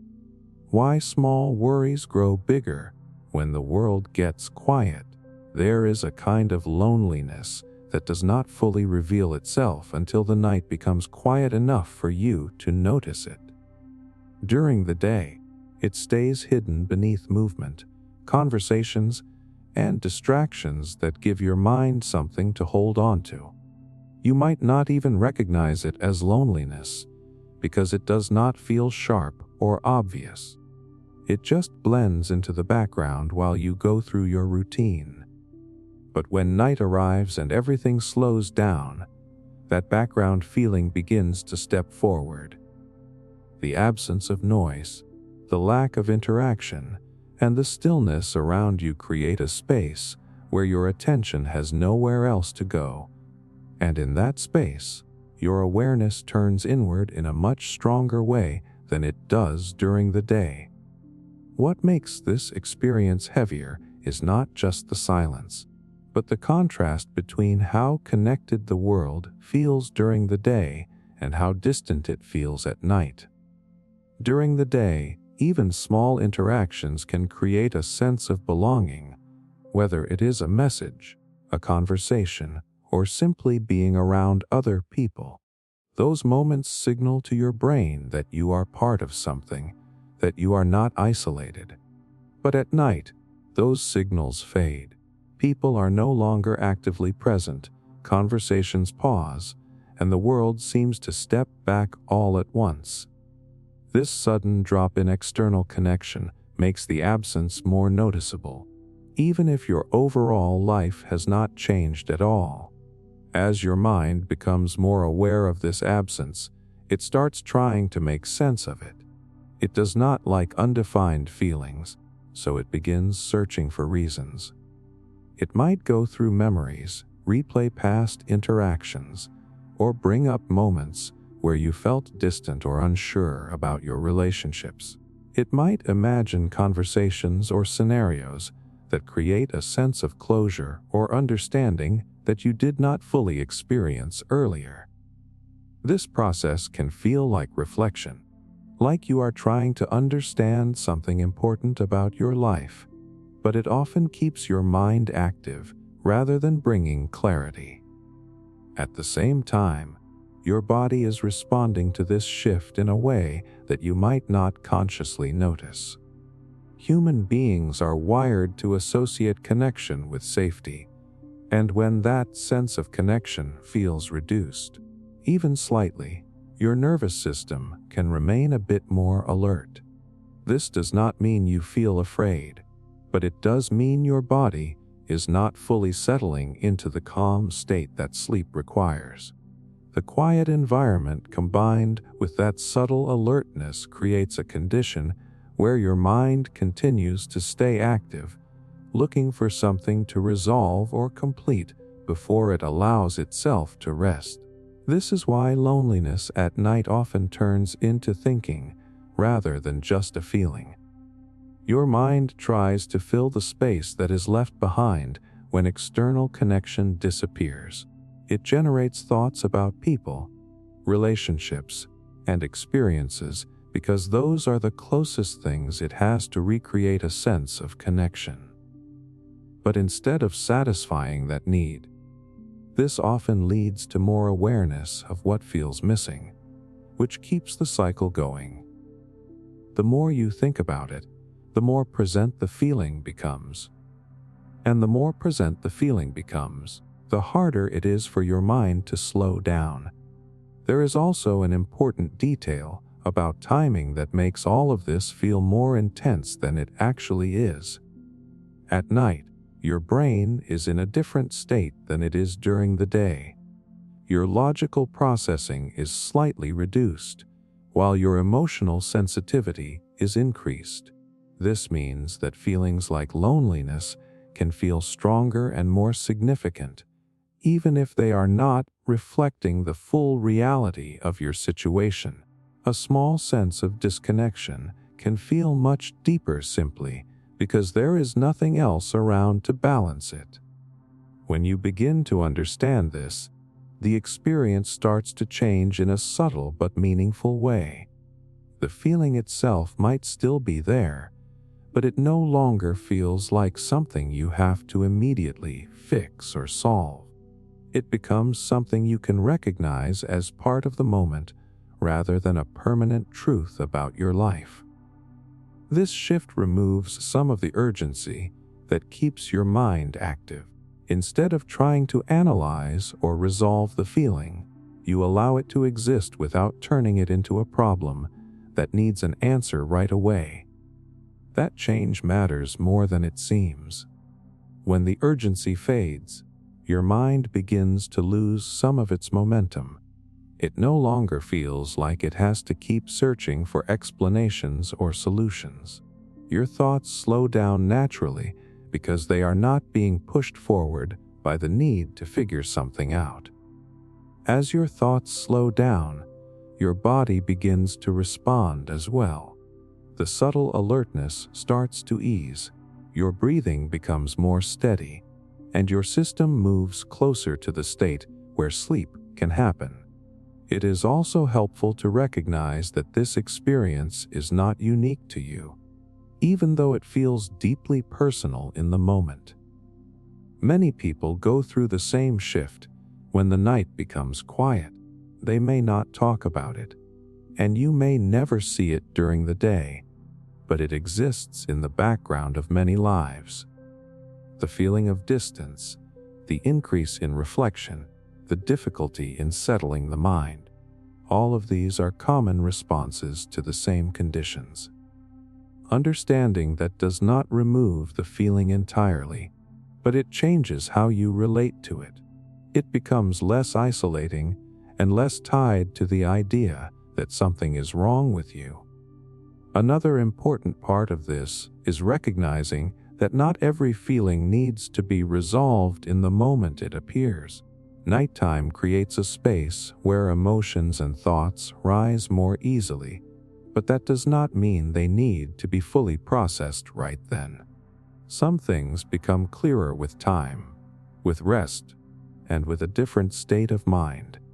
Trying to resolve everything in the quiet of the night often keeps your mind active longer than necessary, while allowing things to remain open can actually create the conditions for your system to relax.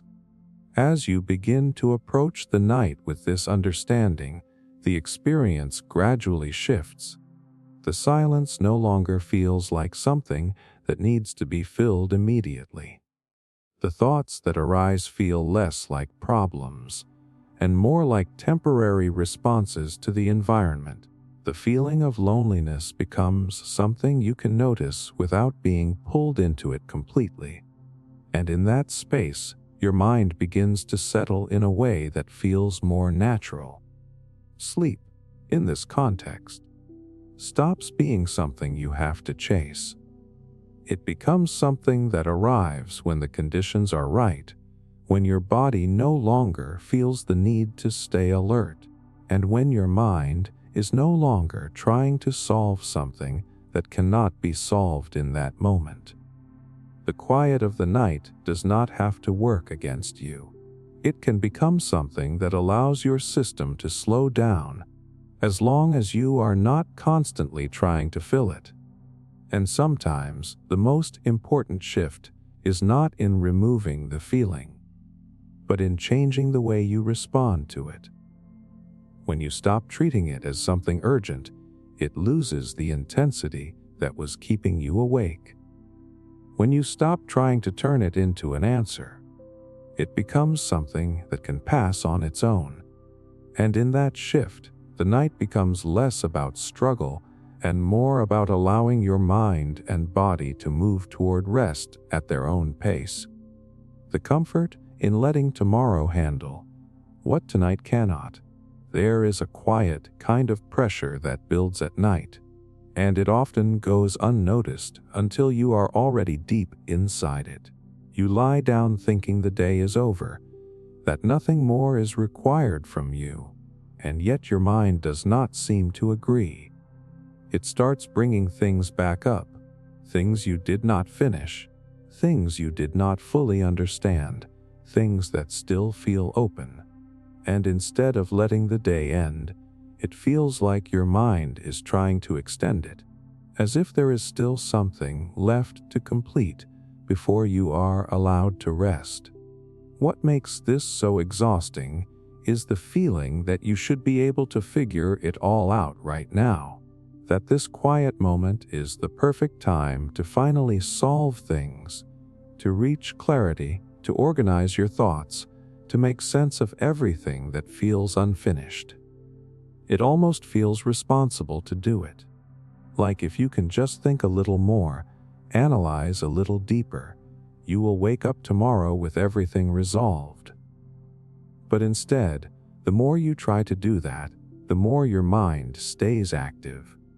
The more it searches, the more it finds things to keep searching for. This happens because your brain does not naturally separate day from night in the way you might expect. It does not automatically know that this is a time for rest and not for problem solving. It simply responds to whatever is placed in front of it. And when you start bringing up unfinished thoughts, unanswered questions, or unresolved feelings, your brain treats them as active tasks. It tries to work through them, just like it would during the day. The difference is that at night, you do not have the same clarity, energy, or perspective to actually resolve them. So instead of reaching solutions, you stay in the loop of thinking. There is also something else that makes this harder to step away from. When something feels incomplete, your mind holds on to it more tightly. It wants closure. It wants resolution. It wants a sense that everything is in order before it lets go. This is a natural tendency, but at night it becomes a trap, because not everything can be resolved in that moment. Some things need time, context, or a different state of mind. But your brain does not always recognize that, so it keeps trying anyway. And the more it tries, the more awake you become. What makes this even more frustrating is that it feels like you are doing something useful. It feels like you are being productive in a quiet way, trying to understand your life, trying to prepare for what is ahead. But in reality, you are often just circling the same thoughts without reaching anything new. You are using energy without gaining clarity. And all of that energy keeps your system active when it should be slowing down. The shift begins when you realize that not everything needs to be handled right now. There are things that belong to tomorrow, not because they are unimportant, but because they require a different version of you. A version that is rested, clearer, more grounded. The version of you lying in the dark, tired, and mentally drained, is not the version that solves things effectively. And forcing yourself to try in that state usually leads to more confusion, not less. When you start to accept that, something softens. The pressure to figure everything out right now begins to fade. You no longer feel like you are failing by not solving things before sleep. Instead, you begin to see rest as part of the process, not separate from it. you begin to understand that letting your mind pause is actually what allows it to work better later. There is a certain comfort in knowing that tomorrow exists for a reason. It is not just another day to repeat the same cycle. It is a reset point, a space where your thoughts can be approached differently. Problems that feel overwhelming at night often feel smaller in the morning. Not because they disappeared, but because your mind is in a different state. You have distance, you have clarity, you have energy that allows you to see things from a wider perspective. This is why trying to solve everything at night often leads nowhere. You are working with a limited version of your own mind, one that is more emotional, more reactive, less structured. And expecting that version of you to create perfect clarity is unrealistic. But your brain does not always recognize that, so it keeps pushing, keeps trying, keeps holding on to things that would be easier to release. Letting tomorrow handle what tonight cannot is not about avoiding your problems. It is about understanding timing.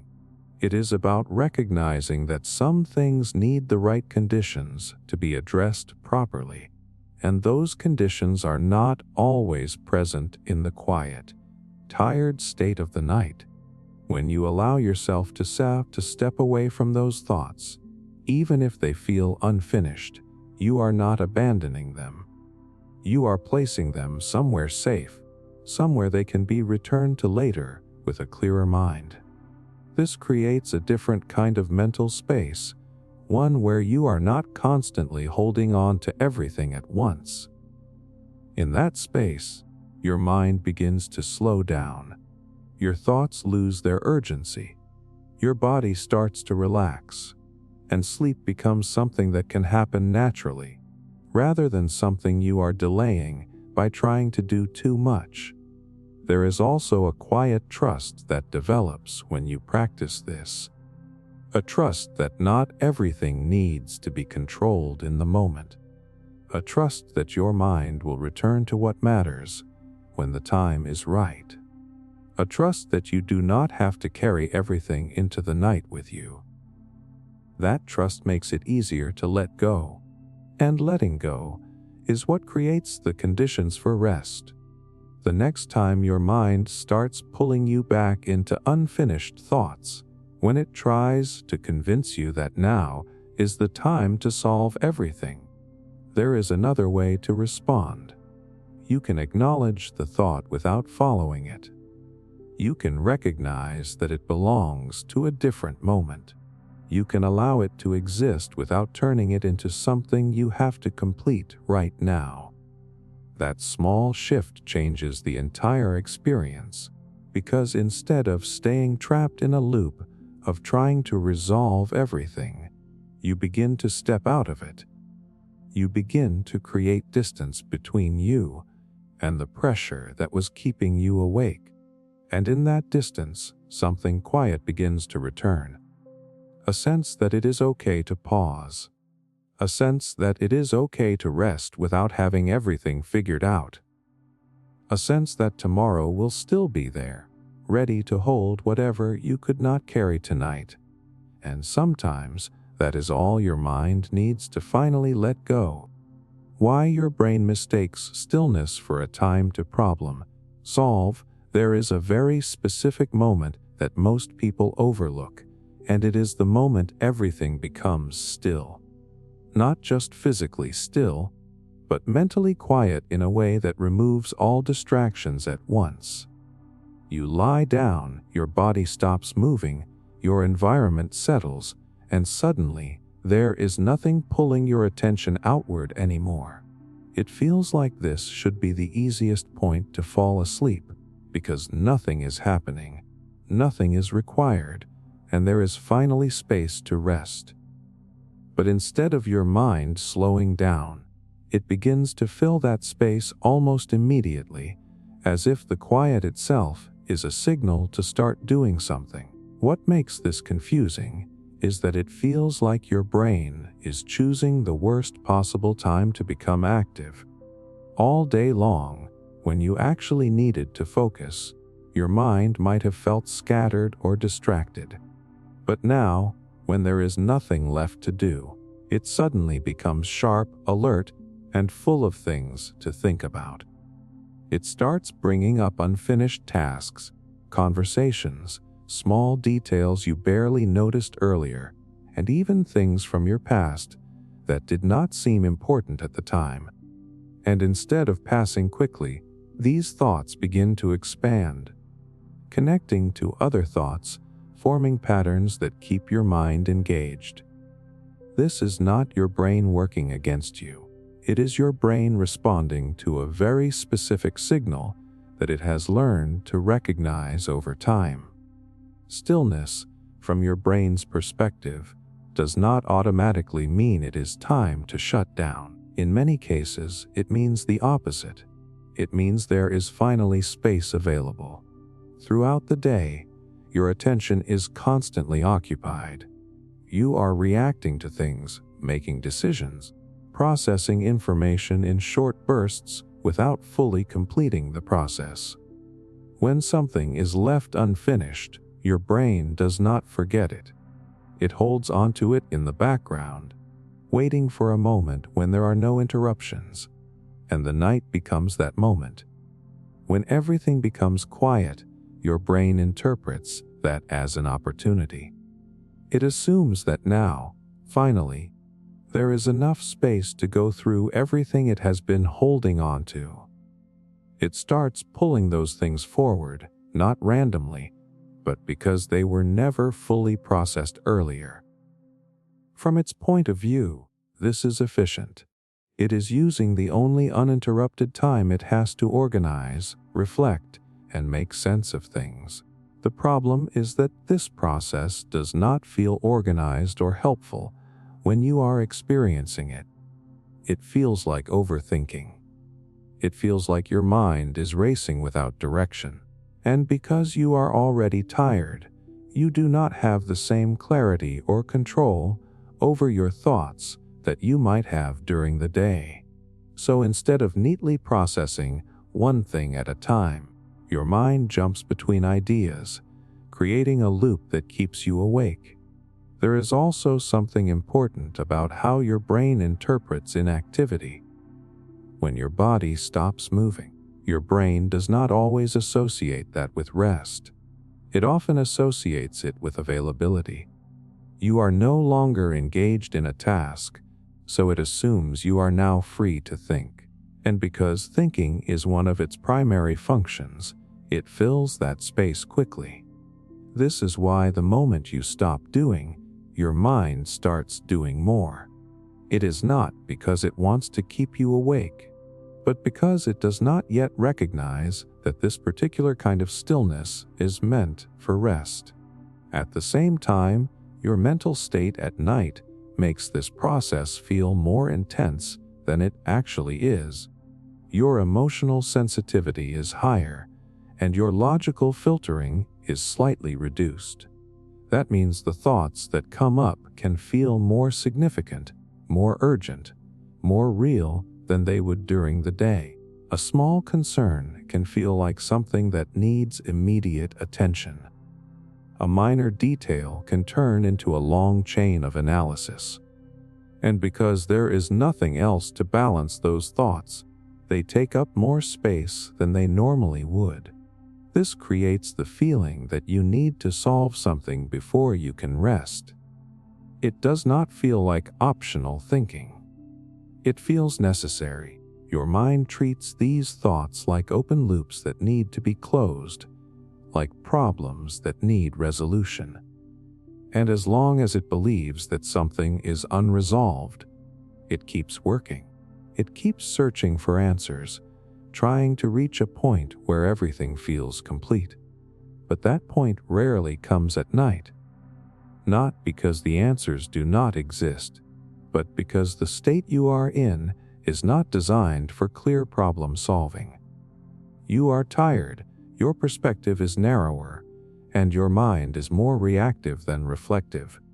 So instead of reaching clarity, you stay in the loop of thinking, moving in circles without arriving anywhere. The shift begins when you understand that stillness is being misinterpreted. It is not a signal that this is the best time to figure everything out. It is simply a lack of external input. It does not require you to fill it, and it does not demand that you process everything you have experienced. Your brain only treats it that way because it has learned to associate quiet with opportunity. When you begin to see this clearly, the urgency starts to fade. You realize that just because a thought appears in the quiet does not mean it needs your attention. It does not mean it has to be followed or solved right now. It only means that your mind has space to produce it. That is all. Instead of treating stillness like a time to work through everything, you can begin to treat it like a space where things are allowed to exist without being acted on. The thoughts may still come, your brain may still bring things forward, but you are no longer stepping into each one as if it is a task. You are letting them pass without turning them into something bigger. This changes the entire experience, because when thoughts are not being constantly engaged with, they lose their momentum. They do not build into long chains. They do not create the same level of alertness. They simply appear and fade, the way they are meant to. And as that happens, your mind begins to slow down naturally. Not because you forced it to stop thinking, but because you stopped giving it a reason to keep going. Your body responds to this shift as well. The subtle tension begins to release. Your breathing becomes more even. Your system moves closer to the state where it feels safe enough to let go. And that is the state where sleep can finally begin to happen. There is also a quiet reassurance in understanding that not everything that comes up in stillness is important. Some thoughts appear simply because there is space, not because they carry meaning. Some questions feel urgent only because of the state your mind is in, not because they actually need answers right now. And some things become clearer not by thinking about them more, but by stepping away and allowing time to pass. When you start to trust that, the pressure disappears. You no longer feel like you have to use the quiet to solve everything. You no longer treat stillness as something that needs to be filled. You allow it to remain what it is, an empty space that does not require anything from you. And in that space, your mind begins to do something different. It stops searching. It stops organizing. It stops trying to complete unfinished loops. And instead, it starts to slow down in a way that feels natural. Not because you made it happen, but because you stopped turning stillness into something it was never meant to be. The truth that you are not falling behind just because you can't sleep. There is a very specific kind of fear that shows up in the middle of the night, and it has very little to do with sleep itself. It starts quietly, almost like a background thought, but the longer you stay awake, the louder it becomes. You begin to feel like something is slipping, like time is being lost, like while you are lying there unable to sleep, the rest of the world is somehow moving forward without you. It does not always come as a clear sentence, but it sits underneath your thoughts, creating a sense of pressure that makes the moment feel heavier than it actually is. What makes this feeling so powerful is how convincing it becomes in the dark. During the day, you have context. You can see your progress, your efforts, your movement through life in a more balanced way. But at night, when everything is quiet and your mind is more sensitive, that perspective narrows. Your awareness zooms in on the fact that you are awake when you feel like you should be asleep. And from that single point, your mind begins to build a much larger story. It starts connecting this moment to everything else. If I cannot sleep, tomorrow will be harder. If tomorrow is harder, I will fall behind. If I fall behind, everything starts to stack up. And suddenly, a single sleepless moment begins to feel like the beginning of a much bigger problem. The truth is, your brain is trying to protect you in its own way. It treats sleep as something important, something necessary for you to function well. And when it senses that something is not going as expected, it tries to anticipate the consequences. It runs through possibilities, trying to prepare you for what might happen. But the way it does this is not calm or measured. It is exaggerated, especially at night when your emotional sensitivity is higher and your logical filtering is lower. So instead of seeing this as one difficult night, your mind stretches it into something that feels ongoing and significant. There is also a deeper layer to this that has nothing to do with sleep itself. Many people carry a quiet pressure to keep up, to stay on track, to not fall behind in life. It might come from expectations, from comparison, from personal goals, or from a general sense that time is always moving and you need to move with it. During the day, you manage that pressure by doing things, by taking action, by staying productive in some way. But at night, when you are not doing anything, when you are simply lying there, that pressure has nowhere to go. And when you cannot sleep, it feels like you are not even resting properly, which makes the pressure feel even stronger. So your mind turns that stillness into something negative. It starts to feel like wasted time instead of necessary pause. It starts to feel like you are losing something instead of simply being in a moment that is not going as planned. And the more you think about it this way, the more your body reacts. Your system becomes slightly more alert, your thoughts become more active, and the distance from sleep grows even wider. But here is the part that shifts everything, even if it does not feel obvious at first. Being awake at night does not mean you are falling behind. It does not erase your progress. It does not undo the effort you have already put into your life. It is a single moment in a much larger timeline, and your mind is treating it as if it defines everything. Progress does not disappear because of one difficult night. Your direction does not change because of a few hours of wakefulness. And your ability to move forward is not determined by whether you fall asleep at the exact time you planned. What actually happens is much simpler. Your body is not able to sleep in that moment, and your mind is reacting to that in a way that makes it feel more significant than it is. The meaning you attach to it is what creates the pressure, not the moment itself. When you begin to see that clearly, something starts to loosen.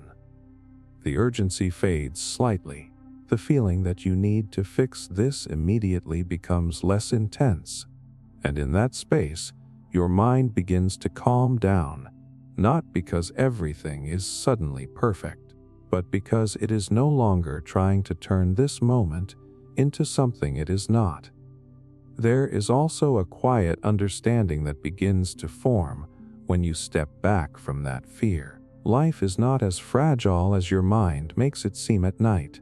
It does not fall apart because of small disruptions. It adjusts. It adapts. You have had days where you were tired and still managed to get through them. You have had moments where things did not go as planned and still found your way forward.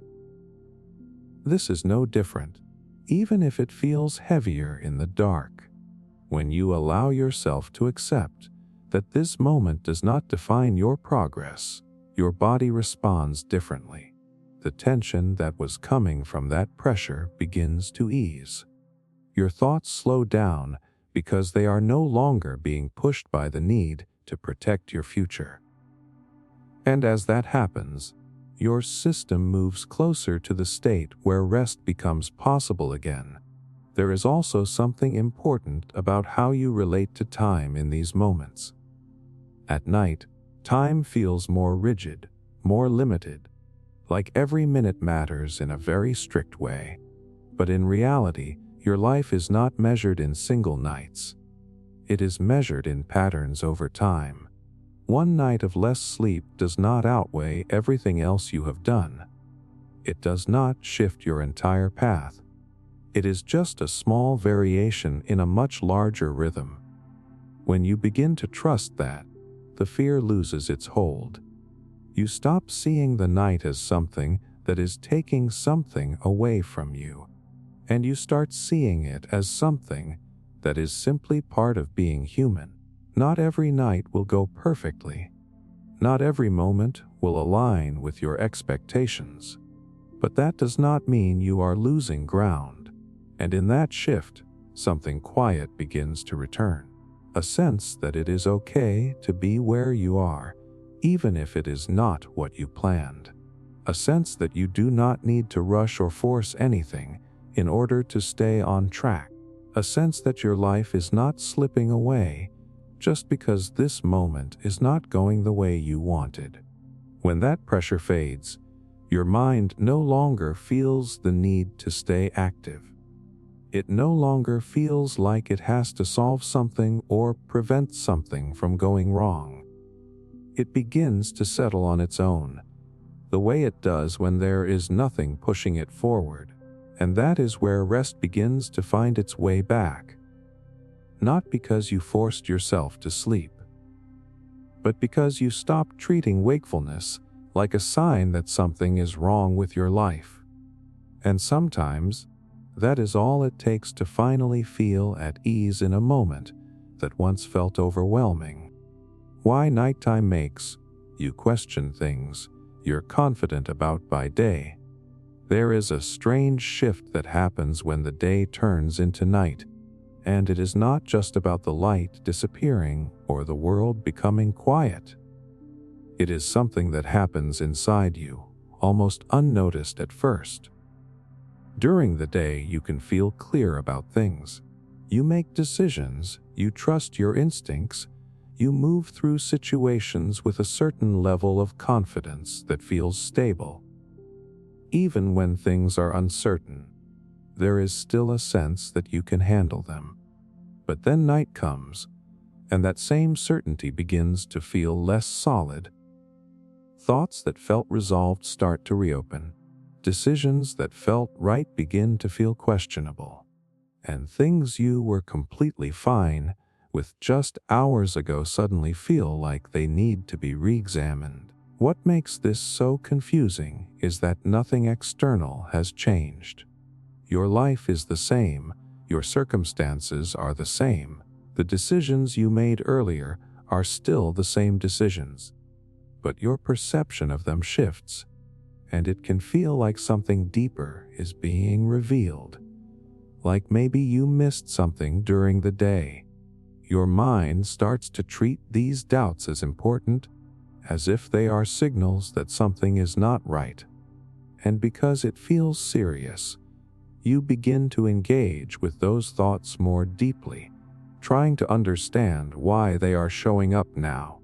There is a reason this happens, and it has very little to do with your actual decisions, and much more to do with the state your brain is in at night.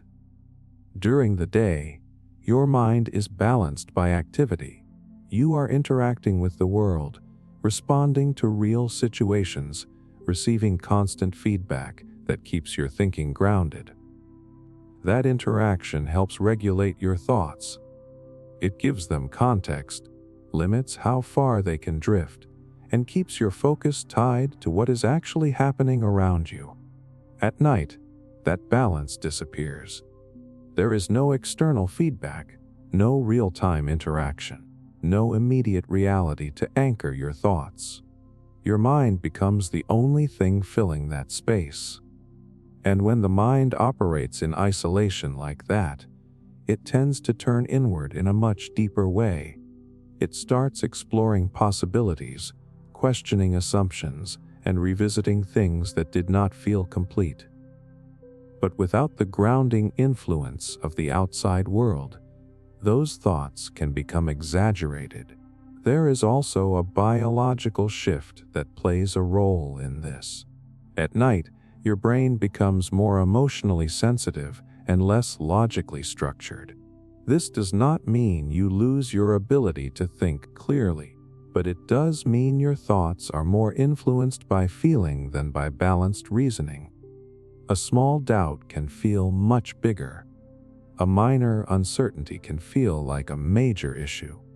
And because there is nothing to counter those thoughts, they begin to carry more weight than they normally would.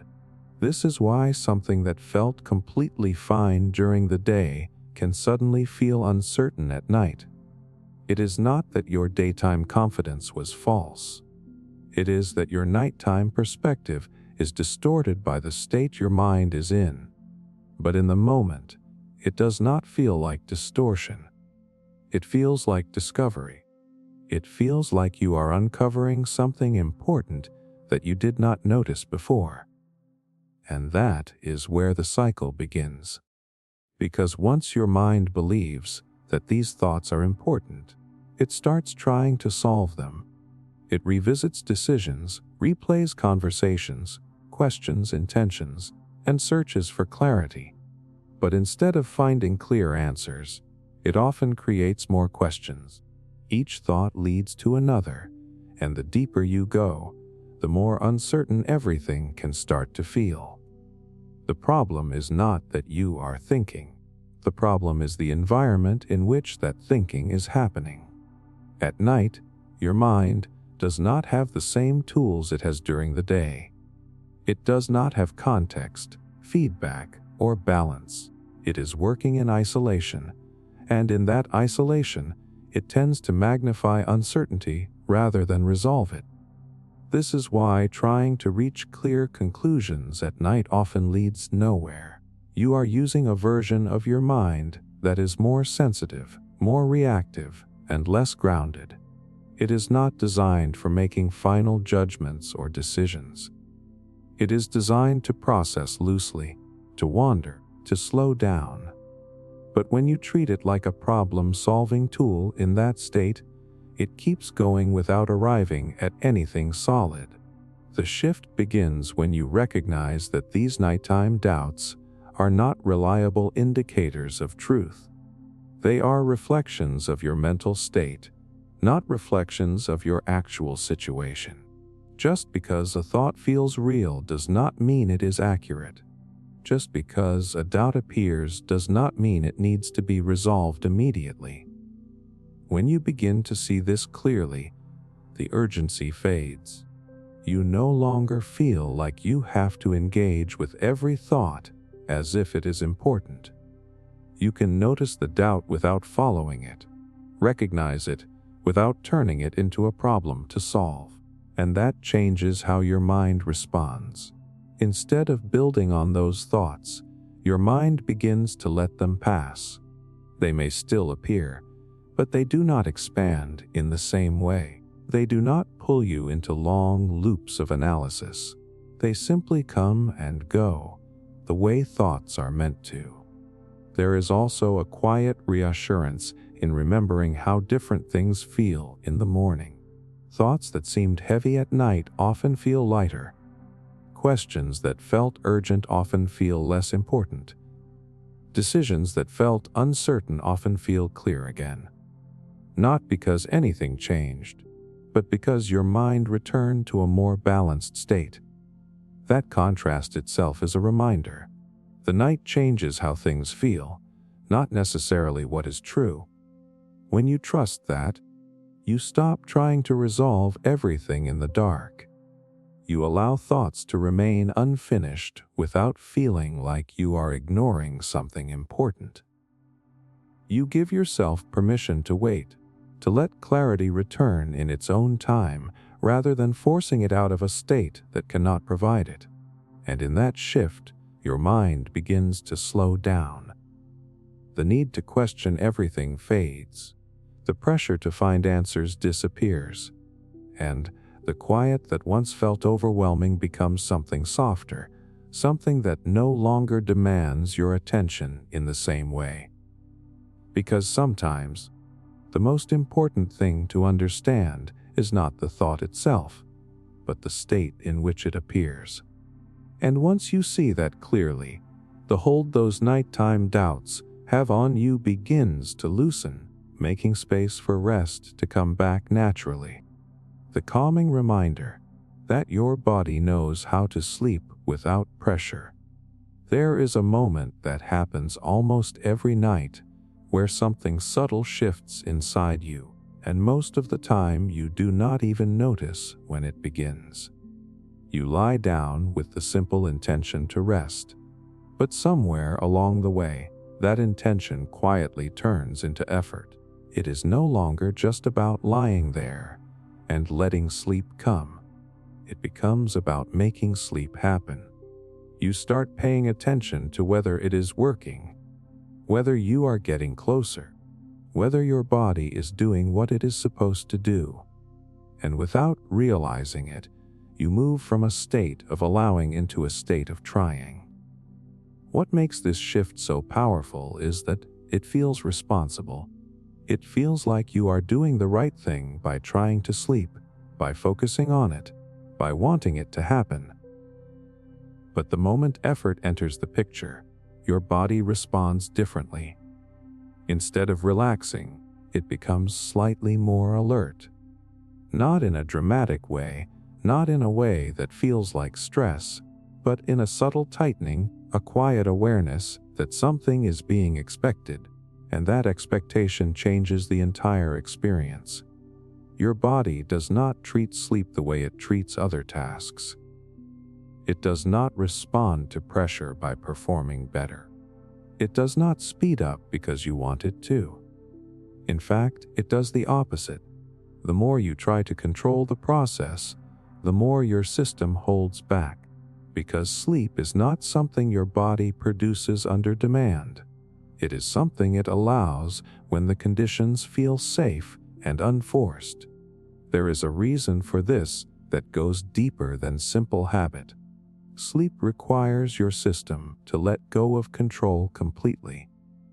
It requires your breathing to settle without being monitored, your muscles to release tension without being checked, your awareness to fade without being guided.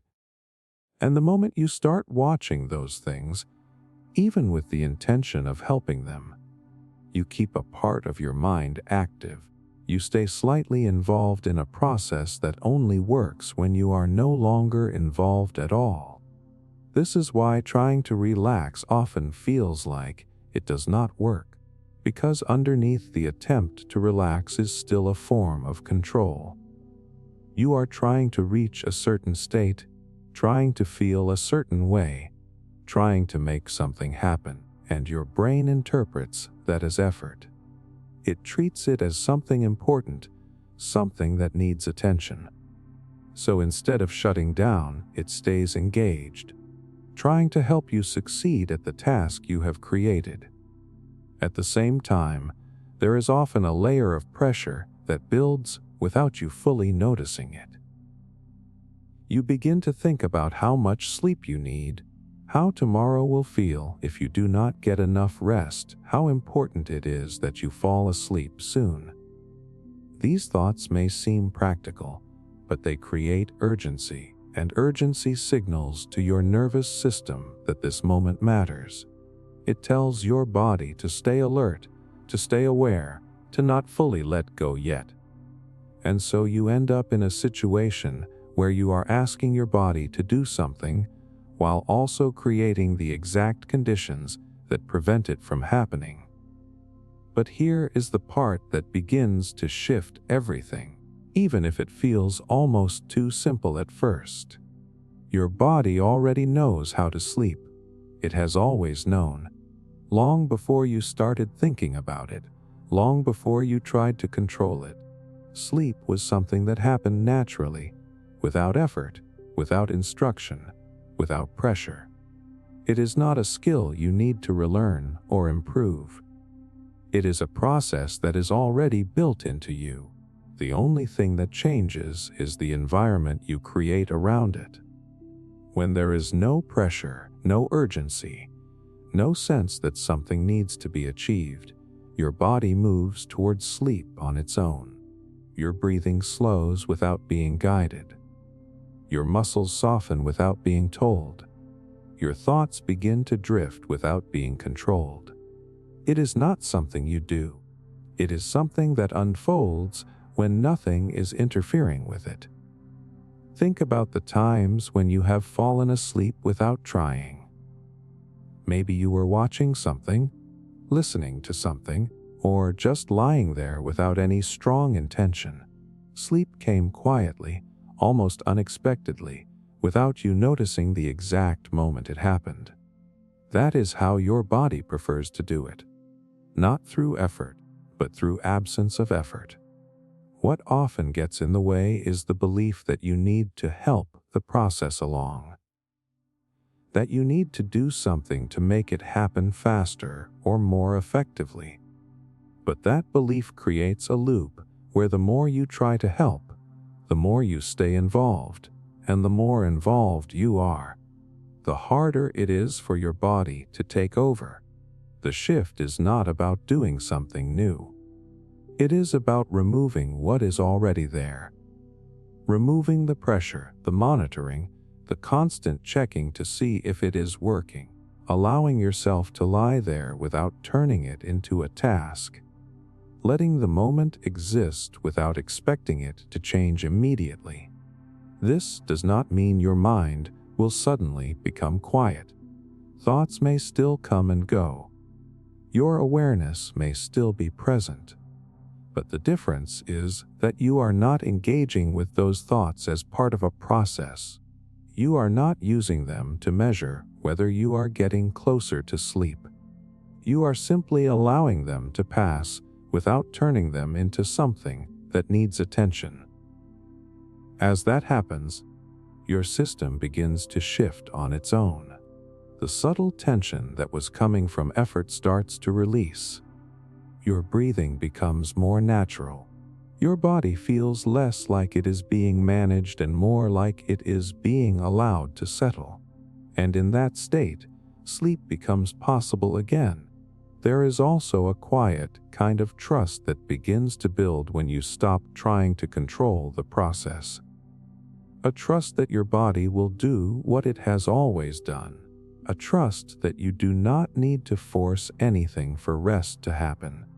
A trust that letting go is not the same as giving up, but rather creating the conditions that your body needs to take over.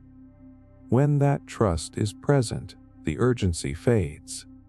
The night no longer feels like something you need to manage carefully. It becomes something you can move through without pressure, without constant effort, without the need to achieve a specific outcome in a specific amount of time. And in that space, something quiet begins to happen. Your mind stops trying to guide the process. Your body begins to settle in its own rhythm. And sleep, instead of feeling distant or difficult, starts to feel like something that can return naturally. Not because you forced it, but because you finally allowed your body to do what it has always known how to do. Why letting go feels hardest right before sleep.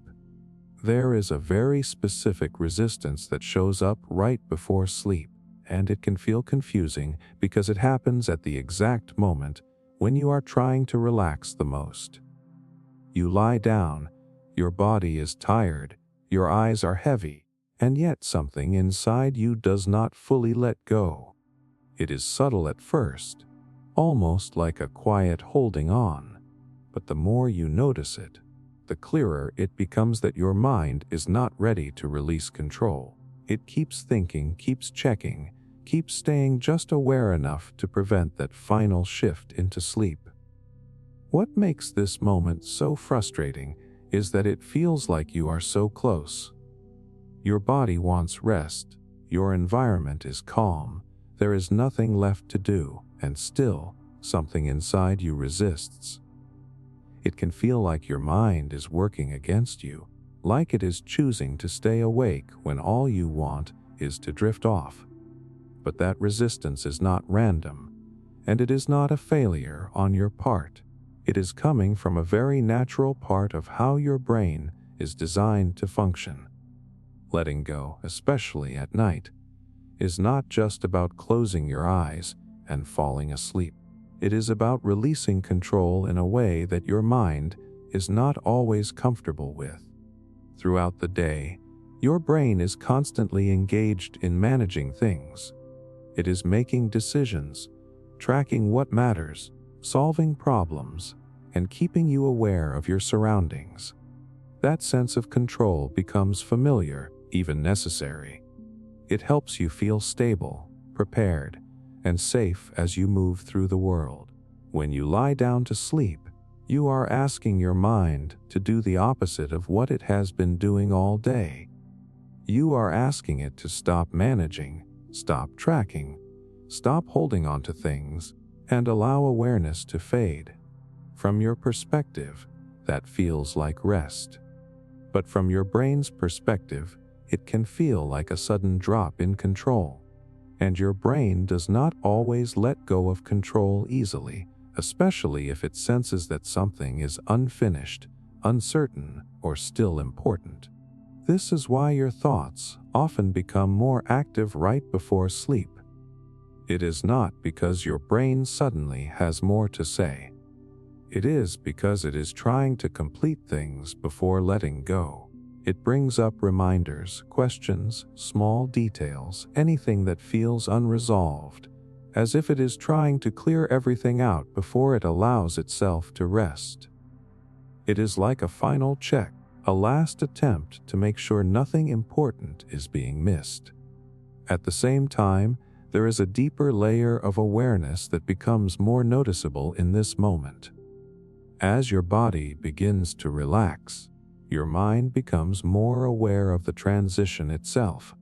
You start noticing your breathing, your thoughts, the feeling of your body becoming still. And instead of fading naturally, that awareness can keep you slightly engaged. You are no longer just lying there. You are observing yourself lying there. And that observation keeps a part of your mind active. There is also an emotional side to this that often goes unnoticed. Letting go at night means stepping away from everything you were holding during the day.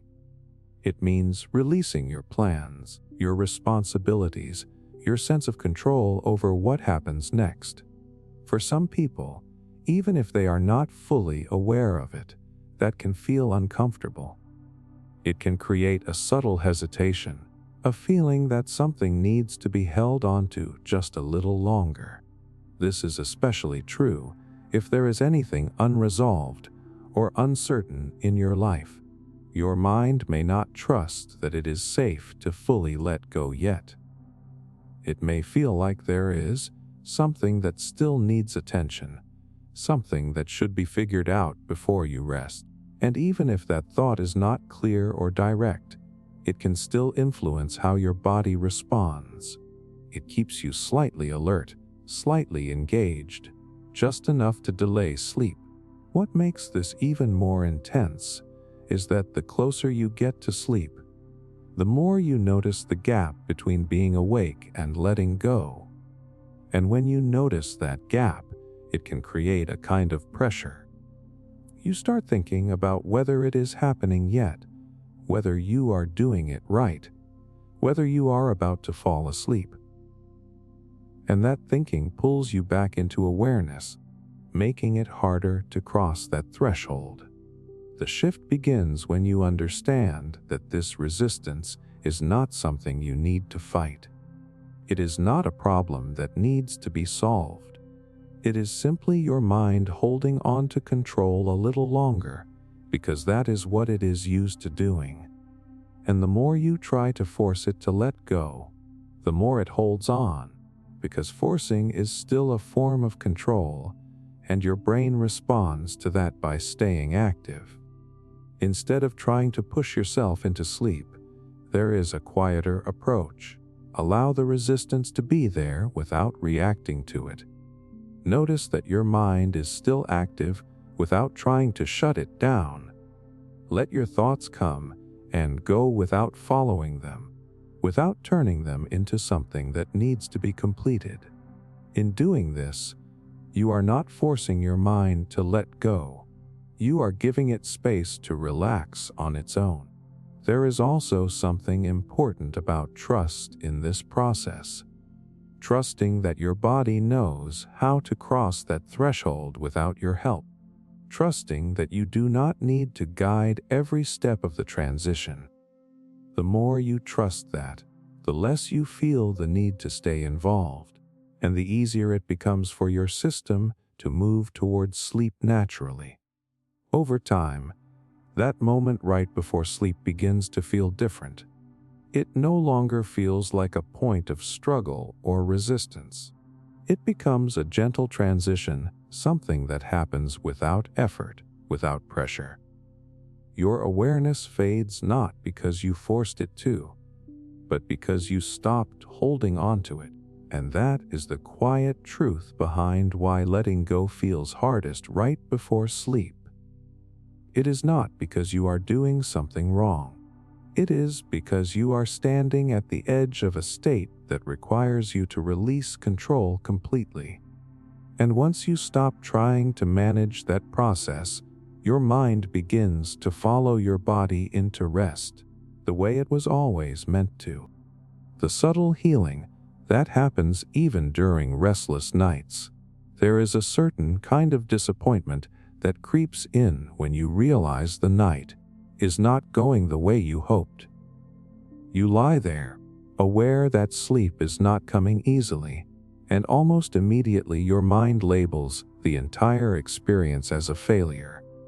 It starts to feel like this night is wasted, like your body is missing out on something it needs, like nothing useful is happening while you are stuck in this restless state. And the longer you stay in that feeling, the more it seems like the only thing that matters is whether you fall asleep or not. What often gets missed in that moment is that rest is not as simple or as limited as it feels. Sleep is one form of rest, but it is not the only form your body recognizes. Even when you are not fully asleep, your system is not doing nothing. There are quieter processes still taking place beneath the surface, ones that do not depend on you being completely unconscious. Your body begins to slow down, your muscles release some of their tension, your breathing becomes softer, and your nervous system gradually shifts away from the constant stimulation of the day. This shift may not feel dramatic, but it matters more than it seems. During the day, your body is in a state of continuous engagement. You are moving, reacting, thinking, processing information without much pause. That constant activity creates a certain level of internal noise, both physically and mentally. When you lie down, even if sleep does not come right away, that noise begins to reduce. Your system is no longer being pushed in the same way, and that alone creates a form of recovery. There is also something happening in your mind that often goes unnoticed because it does not feel obvious.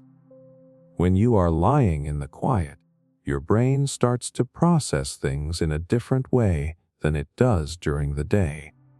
It moves through thoughts more loosely, without the same pressure to reach conclusions or make decisions. Even if it feels like you are overthinking, there is still a kind of sorting happening in the background. Small pieces of your day, emotions you did not fully register, experiences you moved through quickly, all of these begin to settle in subtle ways. This does not always feel like progress because it is not structured or clear. It can feel messy, even frustrating at times. But not all forms of processing feel calm in the moment. Sometimes the act of your mind moving through things is part of how it eventually finds balance. It is not about solving everything right then. It is about allowing your system to gradually organize itself without the constant pressure of the day. Another important part of this is the way your body responds to stillness over time. Even if you feel restless at first, the longer you remain in a quiet, low-stimulation environment, the more your system begins to adapt. Your heart rate lowers, your breathing evens out, your muscles stop holding as much tension. These changes may come slowly, and you might not notice them clearly, but they are happening. Your body does not require perfect conditions to begin recovering. It only needs a reduction in activity and pressure. The problem is that your mind often interrupts this process by constantly evaluating whether it is working. You keep checking if you are asleep yet, if you are getting enough rest, if this night is being wasted, and that evaluation brings you back into a state of alertness. It pulls you out of the subtle rest your body was beginning to enter and places you back into a mindset of control and measurement. When you step away from that constant checking, something changes. The night stops feeling like a test you are failing and starts feeling like a space where your body can do what it is capable of doing, even if it is not perfect. You begin to recognize that rest does not have to be all or nothing. It exists on a spectrum, and even a restless night can hold moments where your system is slowing down, recovering, and resetting in ways that are not immediately visible. There is also a deeper kind of healing that happens when you allow yourself to stay in that space without resistance. When you stop fighting the fact that you are awake, your body no longer has to deal with the extra tension that comes from frustration. That tension is often what keeps your system activated, but when it is removed, even slightly, your body finds it easier to relax in small increments. Those small increments matter. They may not feel like much in the moment, but they add up. A few minutes of genuine relaxation, a brief period where your thoughts are less intense, a moment where your breathing settles naturally, all of these contribute to your overall state. They create a foundation that makes it easier for deeper rest to happen, whether later in the night or even the next day. There is also something important about how you remember these nights. If you see them only as failures, your mind begins to associate nighttime with stress and pressure. That association makes it harder to relax in the future, because your body starts expecting that tension. But if you begin to see these nights differently, as imperfect but still valuable, your relationship with rest changes. The pressure decreases, and with it, the resistance that often keeps you awake. Understanding this does not mean you suddenly enjoy being restless, but it removes the feeling that nothing good is happening. It replaces that belief with a quieter awareness that your body is still working in your favor, even when things are not going as planned.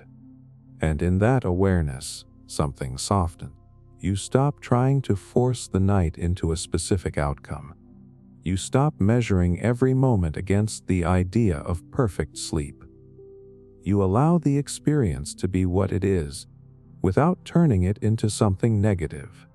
And as that happens, your system begins to respond differently. The subtle healing that was already happening becomes easier, more consistent, more natural. Your body continues to slow down, your mind gradually loses its urgency, and the night becomes less about whether you are asleep and more about giving yourself the space to rest in whatever way is available. Sometimes that leads to sleep. Sometimes it does not. But either way, something is still happening beneath the surface. Something quiet, something gradual, something that does not need your attention to continue. And when you stop interfering with it, you begin to realize that even a restless night is not empty. It holds more restoration than it first appears, just in a form that is easier to miss if you are only looking for sleep. Why silence can feel uncomfortable when you're used to noise. There is a moment when everything goes quiet, and instead of feeling peaceful, it feels slightly off, almost like something is missing that you cannot immediately name. You might expect silence to be calming, something that helps you slow down and rest, but instead it creates a kind of uneasiness that is hard to explain. It is not loud, not overwhelming, just a subtle discomfort that makes you want to reach for something, a sound, a distraction, anything that fills the space again. What makes this confusing is that silence is often described as something we need more of. It is supposed to be relaxing, grounding, even healing.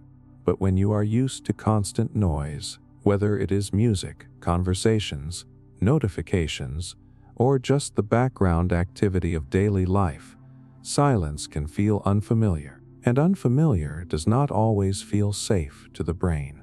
It feels uncertain, like stepping into a space where you are not sure what to expect. During the day, your mind is constantly anchored by sound. Even if you are not actively paying attention to it, noise gives your brain something to hold on to. It creates a sense of continuity, a feeling that things are happening around you, that you are connected to an environment that is alive and moving. That background activity becomes normal, and your brain adapts to it. It learns to function with that level of stimulation, to expect it, to rely on it without you even realizing.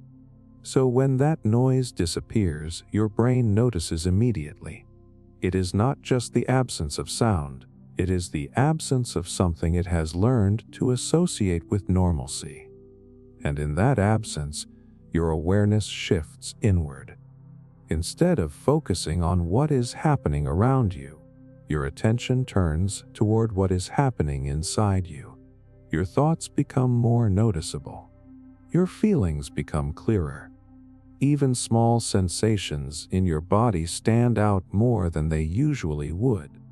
This is not because those things suddenly appeared, but because there is nothing else competing with them for your attention. For some people, this inward shift feels calm. But for many, it feels uncomfortable at first, because without external noise to soften or distract from what is inside, you are left facing your own thoughts more directly, and your mind is not always quiet when given that kind of space. It starts moving, bringing things forward, replaying moments, asking questions, creating a kind of internal noise that can feel even louder than the external noise you were used to. There is also something deeper happening at the level of your nervous system. When you are surrounded by familiar sounds, your brain interprets that as a stable environment. It signals that everything is as expected, that nothing unusual is happening. But when those sounds disappear, especially suddenly, your brain can shift into a slightly more alert state. It becomes more aware of the silence itself, almost as if it is trying to understand why the environment has changed. This does not mean you feel afraid, but it does mean your system is paying more attention. And that extra attention can feel like restlessness. Another layer to this is how silence removes the small escapes you rely on throughout the day. Noise often acts as a buffer between you and your thoughts. It gives you something to lean on, something that prevents your mind from going too deep into itself. When that buffer is gone, there is nothing stopping your thoughts from becoming more present. And if those thoughts include anything unresolved, uncertain, or emotionally charged, They can feel stronger in that quiet space. This is why silence can feel heavier at night. There is no movement, no interaction, no background activity to balance your inner world. Everything becomes more noticeable. And when something becomes more noticeable, it often feels more intense than it actually is. But here is the part that begins to shift how you experience this. The discomfort is not coming from silence itself. It is coming from what silence reveals. It is the contrast between constant stimulation and sudden stillness. It is the adjustment your mind is making as it moves from outward focus to inward awareness. When you begin to understand this, the feeling starts to make more sense. It stops feeling like something is wrong and starts feeling like a natural response to a change in environment. Your brain is not reacting badly. It is reacting normally to something it is not used to. And like anything unfamiliar, it becomes easier with time. The more you allow yourself to sit in silence without immediately trying to escape it, the more your mind begins to adjust. The initial discomfort softens. Your thoughts become less urgent. Your awareness becomes less sharp and more relaxed. What once felt empty starts to feel open instead. There is also a quiet benefit that begins to appear once you move past that initial resistance. In silence, your mind has the space to slow down in a way it cannot when it is constantly stimulated. It is not being pulled in different directions. It is not reacting to new input every second. It can settle at its own pace, without pressure, without interruption. This does not mean silence becomes perfectly peaceful overnight, but it becomes less uncomfortable, less something you need to fill, less something you need to escape, and more something you can exist within. When that shift happens, the relationship you have with quiet changes. It is no longer a space that feels empty or unsettling. It becomes a space where your mind can breathe, where your body can relax, where things do not need to be constantly happening for you to feel okay. And sometimes, that is all your system needs, not more noise, not more distraction, just a little time to adjust to the absence of it. Because once that adjustment happens, silence stops feeling like something is missing. The truth about sleep, it comes when you stop chasing it. There is a moment that almost everyone has experienced, where you are lying in bed, completely aware of the fact that you need to sleep, and instead of drifting into it, you start reaching for it. Not physically, but mentally. You begin to focus on it, to measure it, to wonder how close or how far you are from it. And without realizing it, sleep turns into something you are trying to achieve rather than something you are allowing to happen. That shift feels small, almost invisible, but it changes everything about how your body responds. What makes this so frustrating is how logical it feels. Of course you want to sleep. Of course you try to help the process along. It feels responsible, even necessary. But sleep does not behave like most things in your life. It does not respond to effort in a predictable way. You cannot push your way into it. You cannot speed it up by wanting it more, and you cannot control the exact moment it arrives. In fact, the more you try to chase it, the more your body moves in the opposite direction. The reason for this is deeply tied to how your nervous system works. Sleep requires a state of safety and surrender. It is not just about closing your eyes. It is about your entire system letting go of control. Your breathing slows naturally. Your muscles release tension. Your awareness begins to fade, and your mind stops actively engaging with thoughts. But the moment you start chasing sleep, you interrupt that process. You introduce effort, and effort signals that something important is happening. Your brain responds by staying alert, by monitoring whether the goal is being reached, by keeping you just aware enough to track your progress. This is why even small thoughts like "why am I not asleep yet?" or "I need to fall asleep soon" can keep you awake longer than you expect. Those thoughts create pressure, and pressure creates alertness. Your body shifts out of a relaxed state and into a subtle form of readiness, not because there is danger, but because something feels important. And anything that feels important is something your brain does not want to miss. At the same time, there is often a layer of frustration that builds quietly in the background. The more time passes, the more aware you become of it. You start thinking about how late it is, how little sleep you might get, how tomorrow will feel if this continues. That awareness adds another layer of tension, one that your body responds to immediately. Your breathing becomes slightly uneven, your muscles hold on to a bit more tightness, and your mind becomes more active. All of this makes it harder for your system to move toward the state it needs for sleep. What is happening is not that your body has forgotten how to sleep. It is that your body is responding exactly the way it is designed to respond to pressure. And once you understand that, the situation starts to look different. The problem is not the lack of sleep itself. The problem is the effort you are putting into trying to make it happen. There is something important to realize here. Sleep is one of the few things in life that only arrives when you stop trying to control it. It is not something you can force into existence. It is something that appears when the conditions are right, when your body feels safe enough to let go, when your mind is no longer focused on making it happen.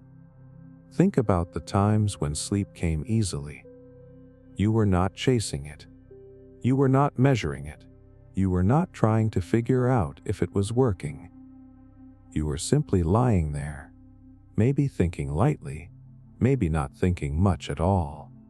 And at some point, without a clear moment of transition, you slipped into sleep.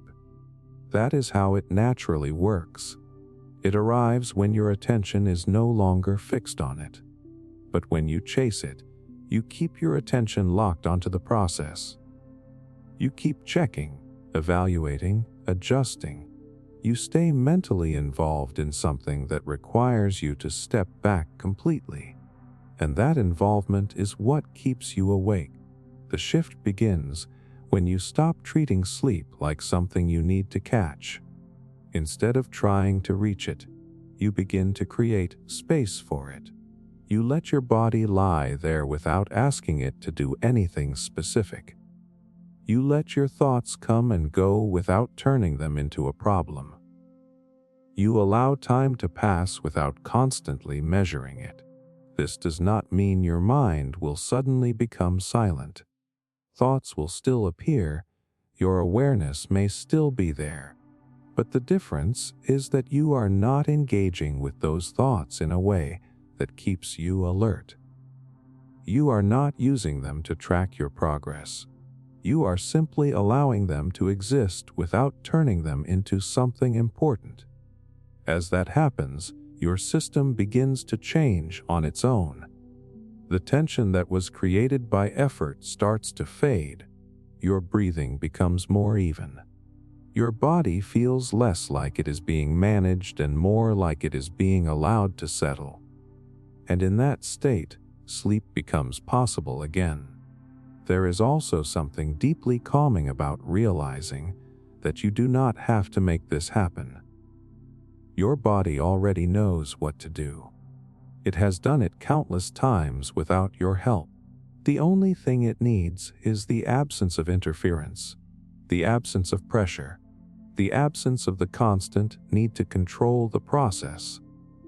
When you stop chasing sleep, you are not giving up on it. You are stepping out of the way.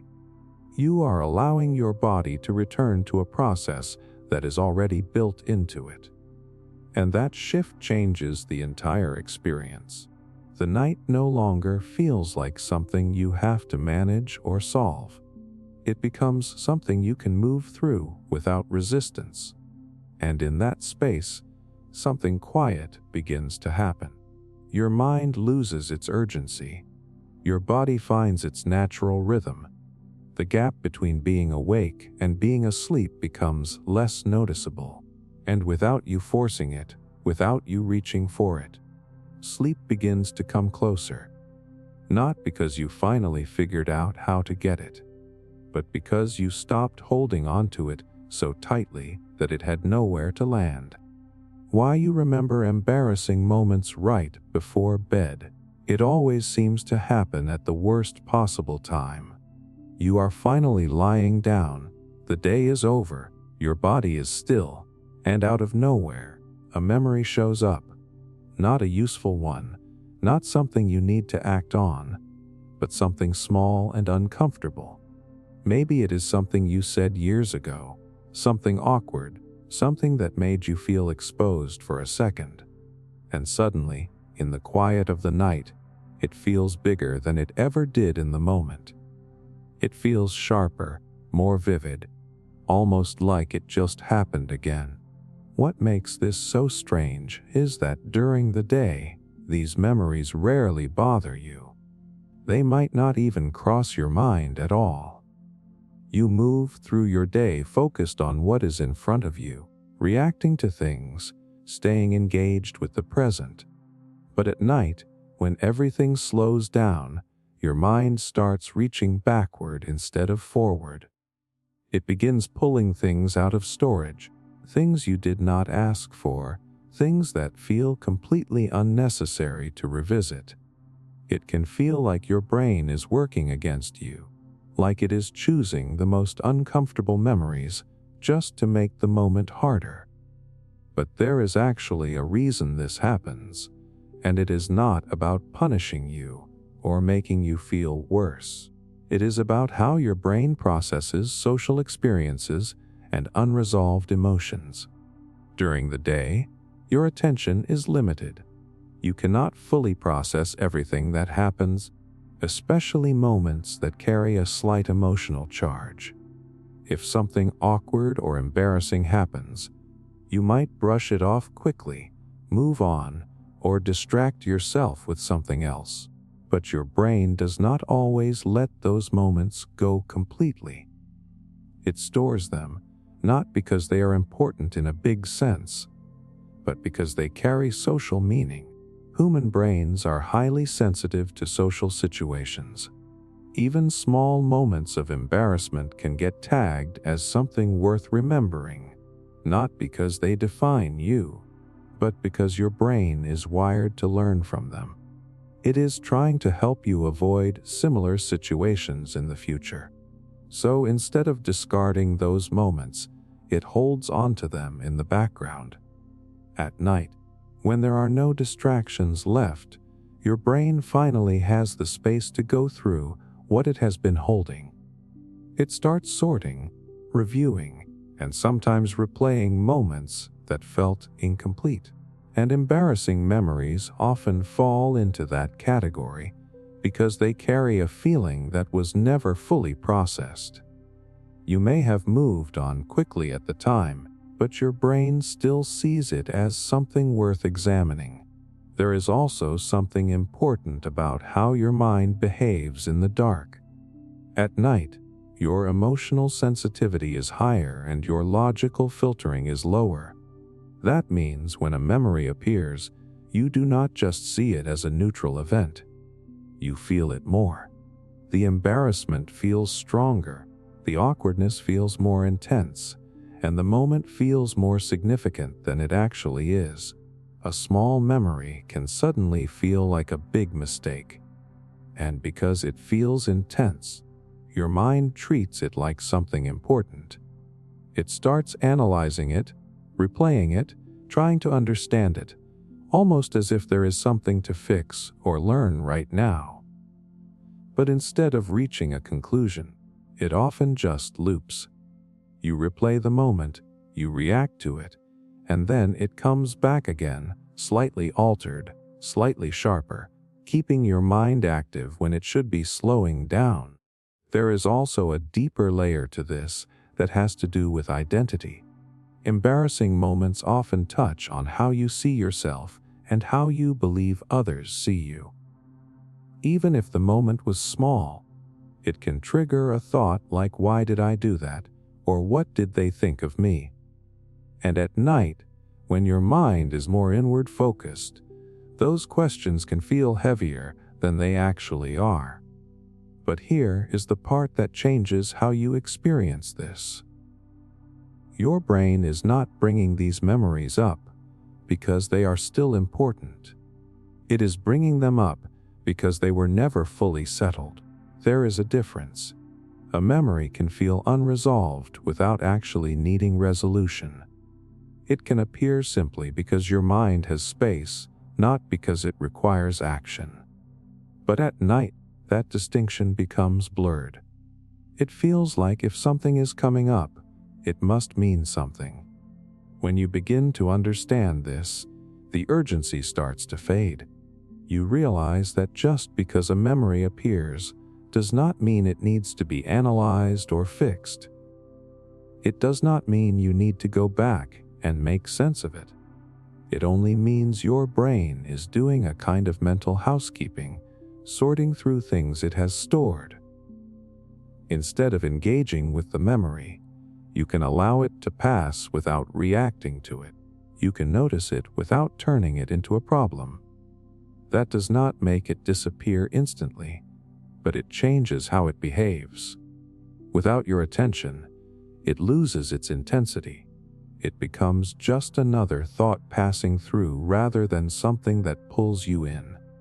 There is also something quietly reassuring about recognizing how common this is. Almost everyone has moments like this, memories that feel bigger in their own mind than they ever did to anyone else. Your brain magnifies them, but in reality, they are often small, fleeting moments that no one else is holding on to in the same way. When you remember that, the weight of those memories begins to shift. They stop feeling like something that defines you and start feeling like something that simply happened. Something your brain is revisiting out of habit, not necessity.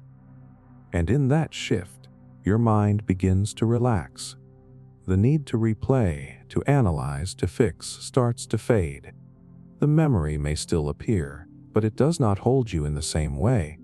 It comes and goes like any other thought. Your body responds to that as well. The tension that came with that emotional reaction begins to ease. Your breathing settles. Your system moves closer to the state where it can finally let go. Because in the end, those moments are not trying to keep you awake. They are just passing through a quiet mind that finally has the space to notice them. And when you stop holding on to them, they lose the power to hold on to you. The comfort in accepting imperfect nights. There is a quiet kind of resistance that builds when a night does not go the way you expected. You lie there, aware that things are not working the way they usually do, and almost immediately your mind starts labeling the experience. This is a bad night. This is not how it is supposed to be. Something is off, and once that label is in place, everything that follows begins to feel heavier, more frustrating, more personal than it actually is. What makes this even harder is the expectation you carry into the night without fully noticing it. You expect sleep to come naturally, to follow a certain rhythm, to happen in a way that feels smooth and predictable. And when it does not, it feels like something has gone wrong, not just with the night, but with you. It can feel like your body is failing you, like your mind is not cooperating, like you are somehow doing this incorrectly. But the truth is, sleep has never been as perfect or as consistent as we imagine it to be. Even if you think back, There have always been nights that were lighter, nights that were restless, nights where your mind stayed active longer than you wanted. The difference is that not every imperfect night gets your full attention. Some pass without being examined too closely. Others become something you focus on, something you try to fix in the moment, and that focus is what makes them feel worse. When you start to resist an imperfect night, you create a kind of tension that was not there at the beginning. It is not just the lack of sleep that keeps you awake. It is the reaction to it.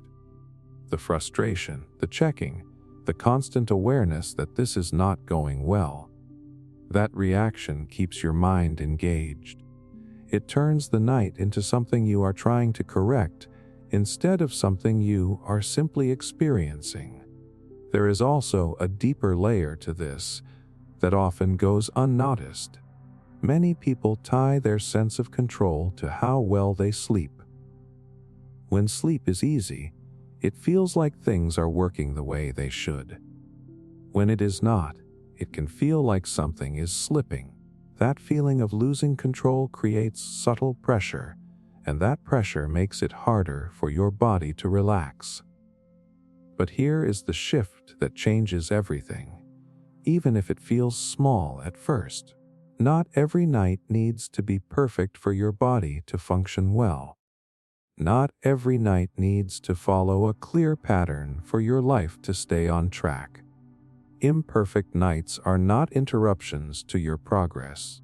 They are part of the natural variation of how your body works. When you begin to accept that, something softens. The night stops feeling like a problem that needs to be solved. It becomes something you can move through without resistance.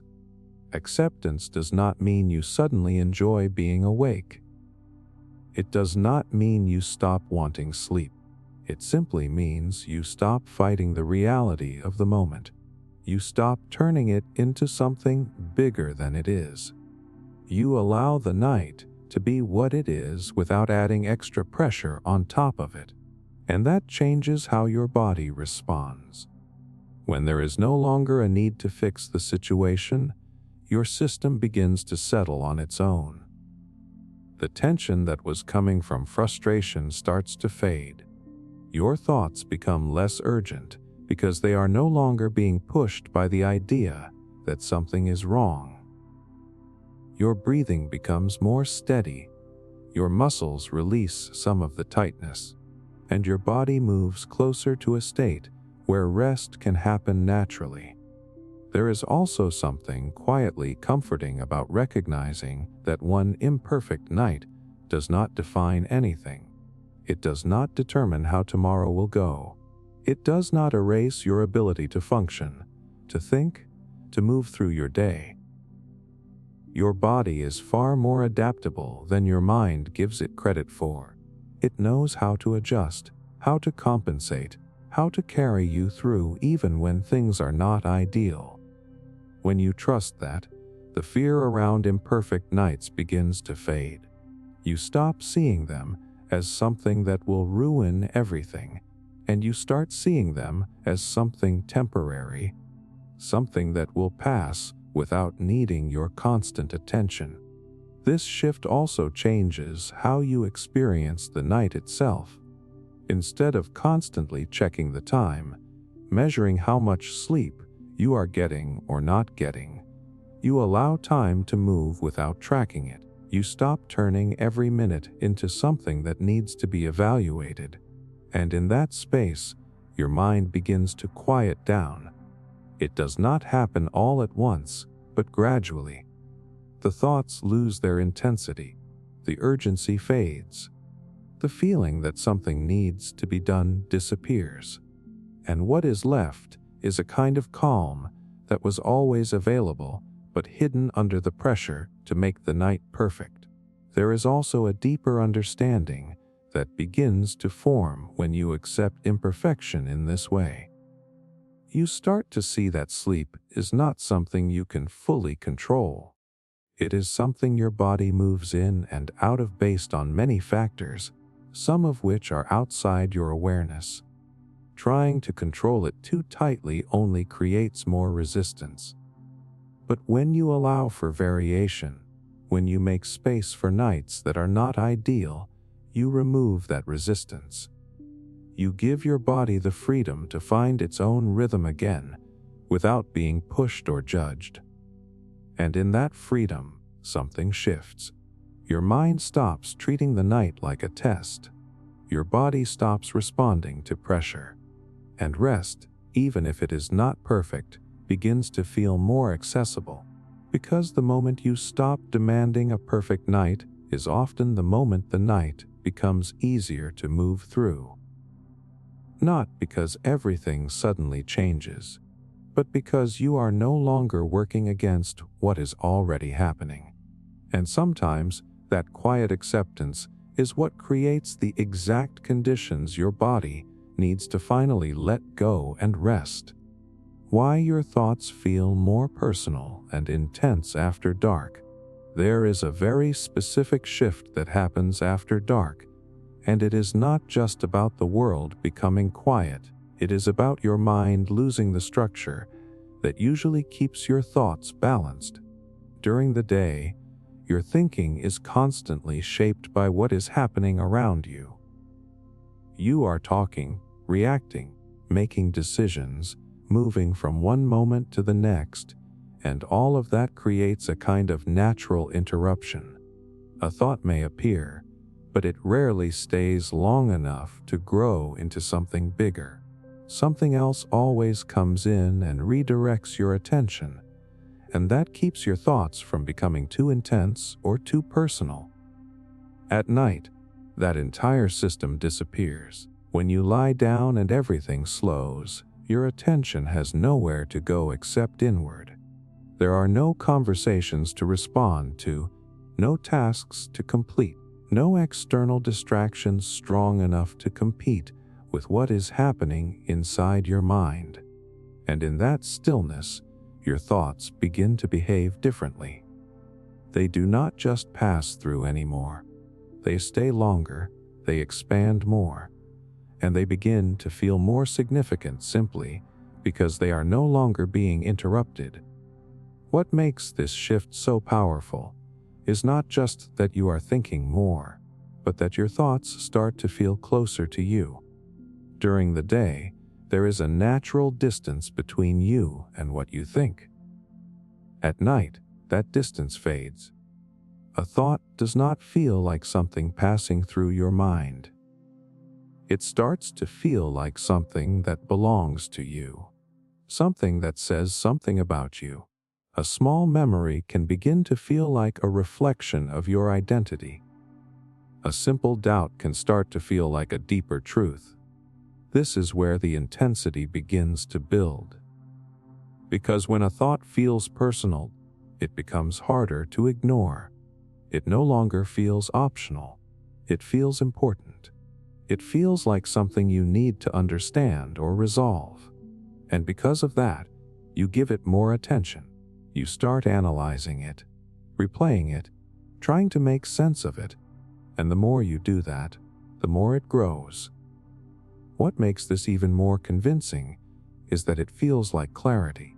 It feels like you are finally seeing things without distraction, like your mind is quiet enough to tell you something real. That feeling pulls you deeper into the experience. It does not feel like overthinking. It feels like understanding. It feels like you are uncovering something important about yourself or your life, and that belief is what keeps you engaged. But what is actually happening is not clarity. It is amplification. At night, your brain shifts into a different state that changes how thoughts are experienced. Your emotional sensitivity becomes stronger, which means every thought carries more weight than it normally would. At the same time, the part of your mind that provides balance and perspective becomes less active. During the day, if you think something negative or uncertain, there is usually another layer of thinking that steps in and softens it. It reminds you of context, of reality, of other possibilities. It prevents one thought from turning into a larger conclusion. At night, that balancing system becomes quieter, so the thought is experienced more directly, without being questioned in the same way. It is not challenged. It is not softened. It simply stays, and because it stays, it begins to feel more true than it actually is. There is also something important about how isolation affects your thinking. During the day, your identity is constantly reinforced by the world around you.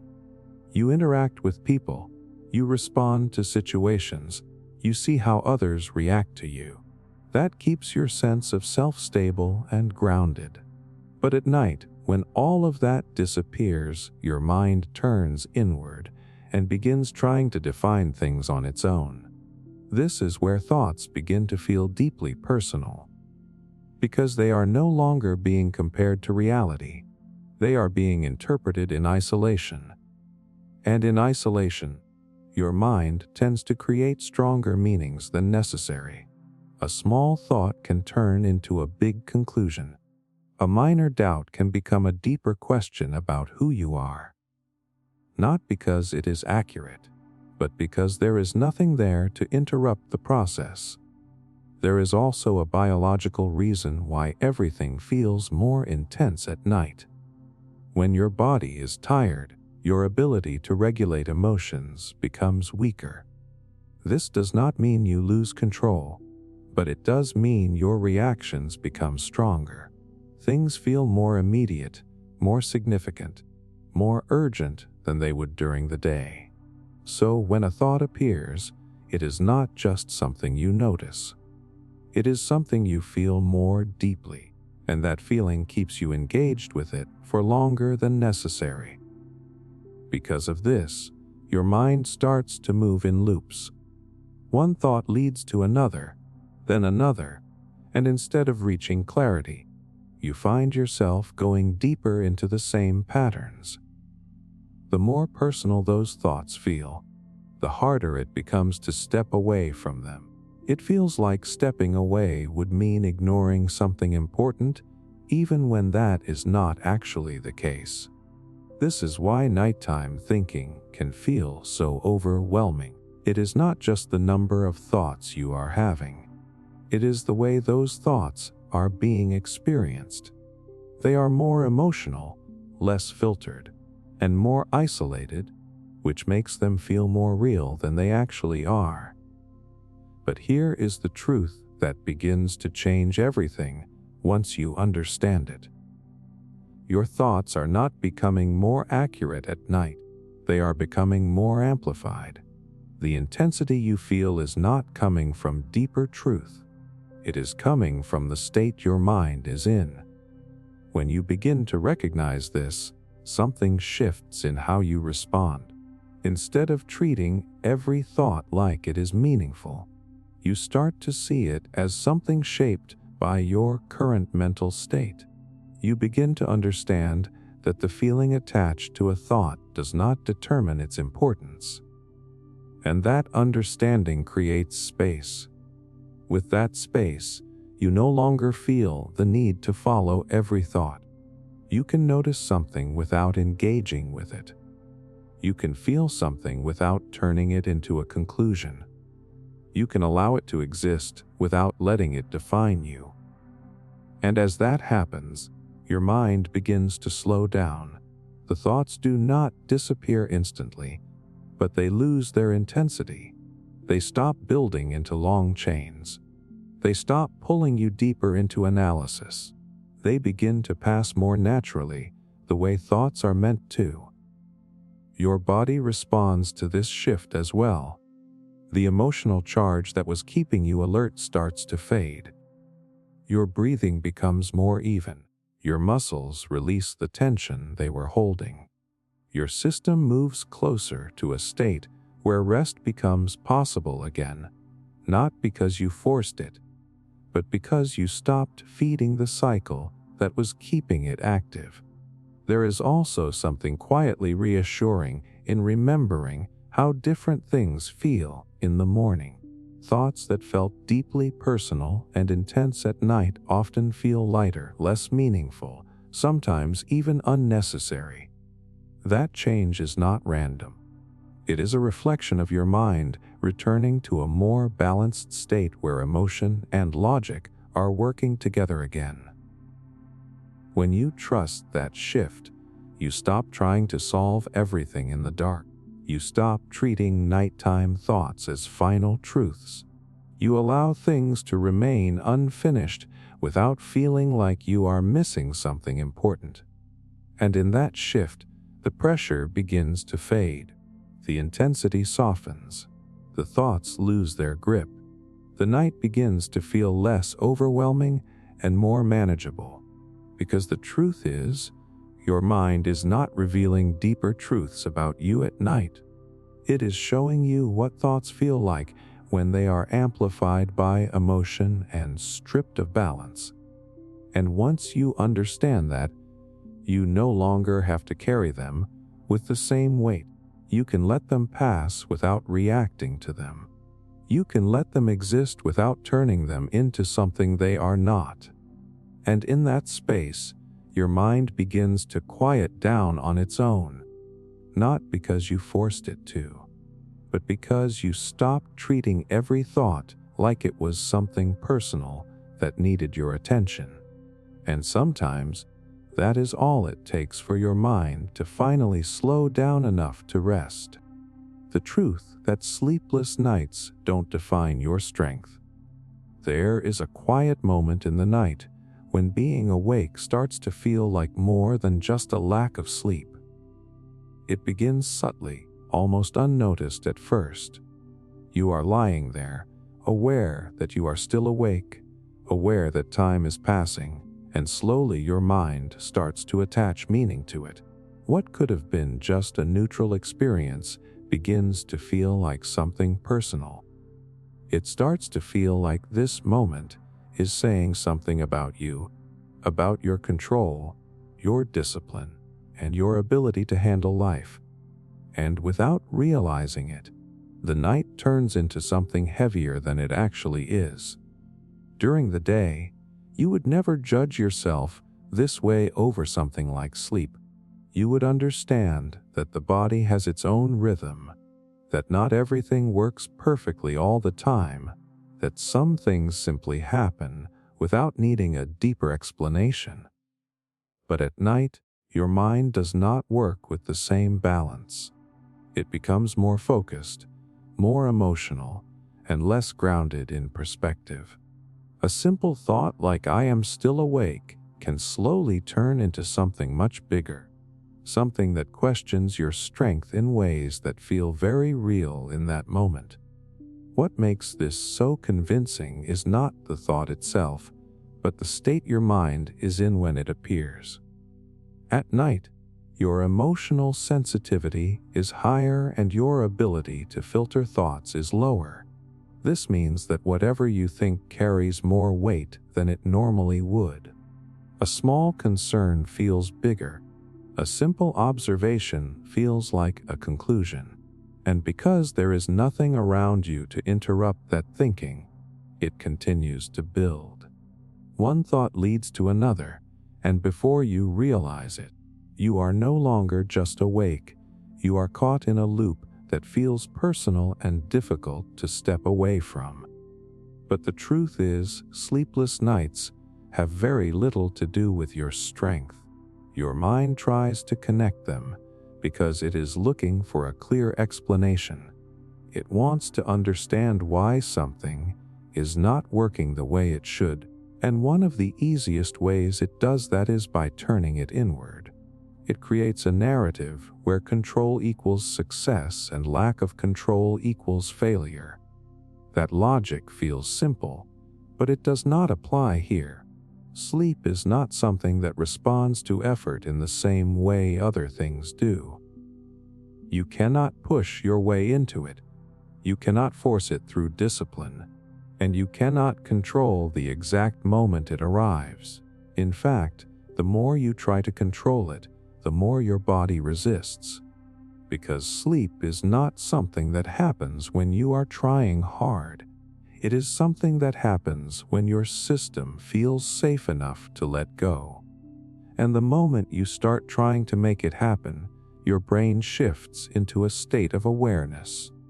It begins to monitor, to check, to evaluate whether it is working. That awareness keeps a part of your mind active, and that activity is what prevents your body from fully relaxing into sleep. This is why lying there awake can feel so frustrating. It feels like you are doing everything right, yet nothing is happening. But what is actually happening is that your system is still engaged.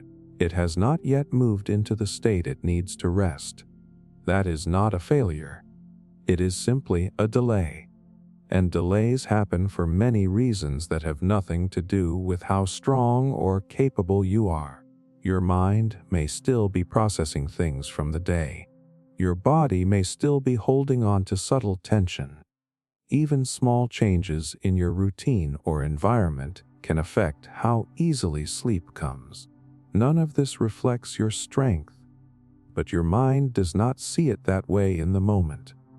It sees a problem that needs to be solved, and once it sees a problem, it starts trying to fix it.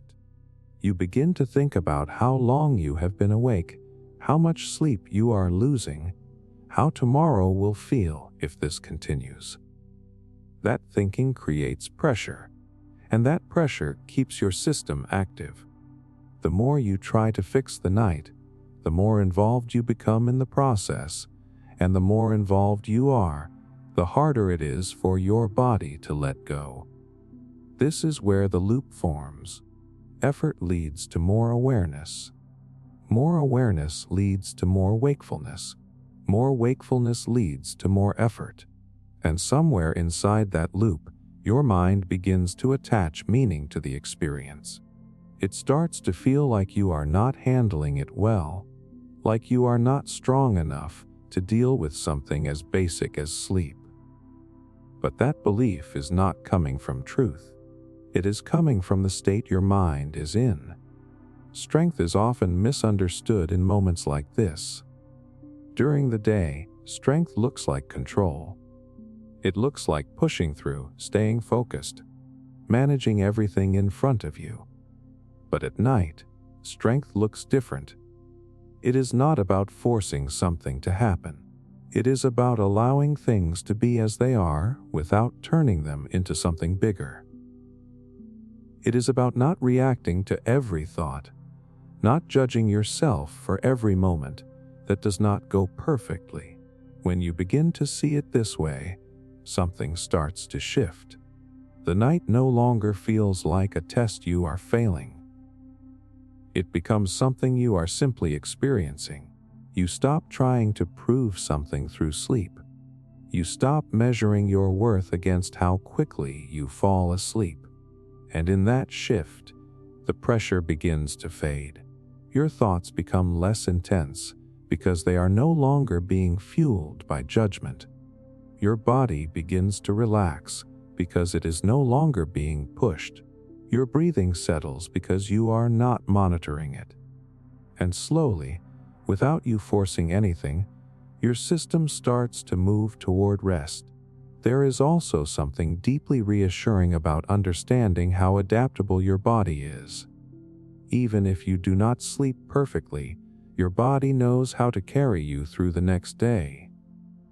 It knows how to adjust, how to compensate, how to recover. One imperfect night does not undo your ability to function. It does not erase your resilience. It does not define anything about your strength. But when you believe that it does, you add a layer of pressure that makes everything harder. You turn a simple experience into something personal. You turn a temporary moment into something that feels permanent. And that is what creates the weight, not the sleeplessness itself. When you let go of that belief, the experience changes. You stop fighting the night. You stop trying to control every moment of it. You allow it to unfold without attaching meaning to it. And in that space, your system begins to respond differently. the tension softens, the urgency fades, the need to fix everything disappears, and what is left is a quieter experience, one that your body can actually work with. Because sleep does not come from effort, it comes from the absence of effort. It comes from a state where your mind is no longer trying to manage the process, and that state becomes possible when you stop treating the night like something you need to get right. A sleepless night does not define your strength. It does not measure your discipline. It does not reflect your ability to handle life. It is simply a moment where your body has not yet let go. And that moment will pass. Just like every other night has passed. Just like every difficult moment eventually softens. When you truly understand that, the meaning of the night begins to change. It stops feeling like something you need to overcome. It becomes something you can move through without resistance. And in that shift, even before sleep arrives, something inside you begins to rest. Because the weight was never coming from the sleeplessness. It was coming from what you believed it meant. And once you let go of that meaning, you also let go of the pressure that was keeping you awake. Why your brain holds onto unfinished conversations at night. There is something deeply frustrating about how certain conversations refuse to leave your mind at night, especially the ones that never really reached a clean ending. During the day, those same conversations barely hold your attention. You might briefly think about what you could have said, or how something felt slightly off. But it fades quickly because your mind is occupied with everything else happening around you. Then night comes, everything slows down, and suddenly that same conversation feels sharper, more detailed, and strangely alive. You start remembering the exact tone of voice, the pauses between words, the expressions that were exchanged, and even the responses you never gave. It no longer feels like a memory. It feels like something unfinished that is happening again inside your mind, and the more you sit with it, the more real it becomes. What makes this experience so confusing is that it does not feel random at all. It feels intentional, almost like your mind is choosing to go back there for a reason. It feels like there is something hidden in that moment that you need to figure out, something incomplete that needs closure. Because it feels unfinished, your attention keeps returning to it again and again, as if your brain is trying to complete something that was left open. This is not your imagination. Your brain is naturally wired to seek closure, and when something feels incomplete, it creates a kind of mental loop around it. Unfinished experiences tend to stay active in your memory much longer than completed ones, and conversations are one of the strongest triggers for this, because they are not just about words, they are about emotion, meaning, and interpretation. When a conversation ends without clear resolution, your brain does not treat it as finished. It treats it like a pattern that still needs to be completed. During the day, distractions keep these loops in the background. But at night, when there is nothing competing for your attention, those loops rise to the surface. Your mind begins replaying the interaction, not because you want to relive it, but because it is trying to make sense of it. It starts exploring different versions of what could have happened. You imagine better responses, clearer explanations, stronger comebacks, or calmer reactions.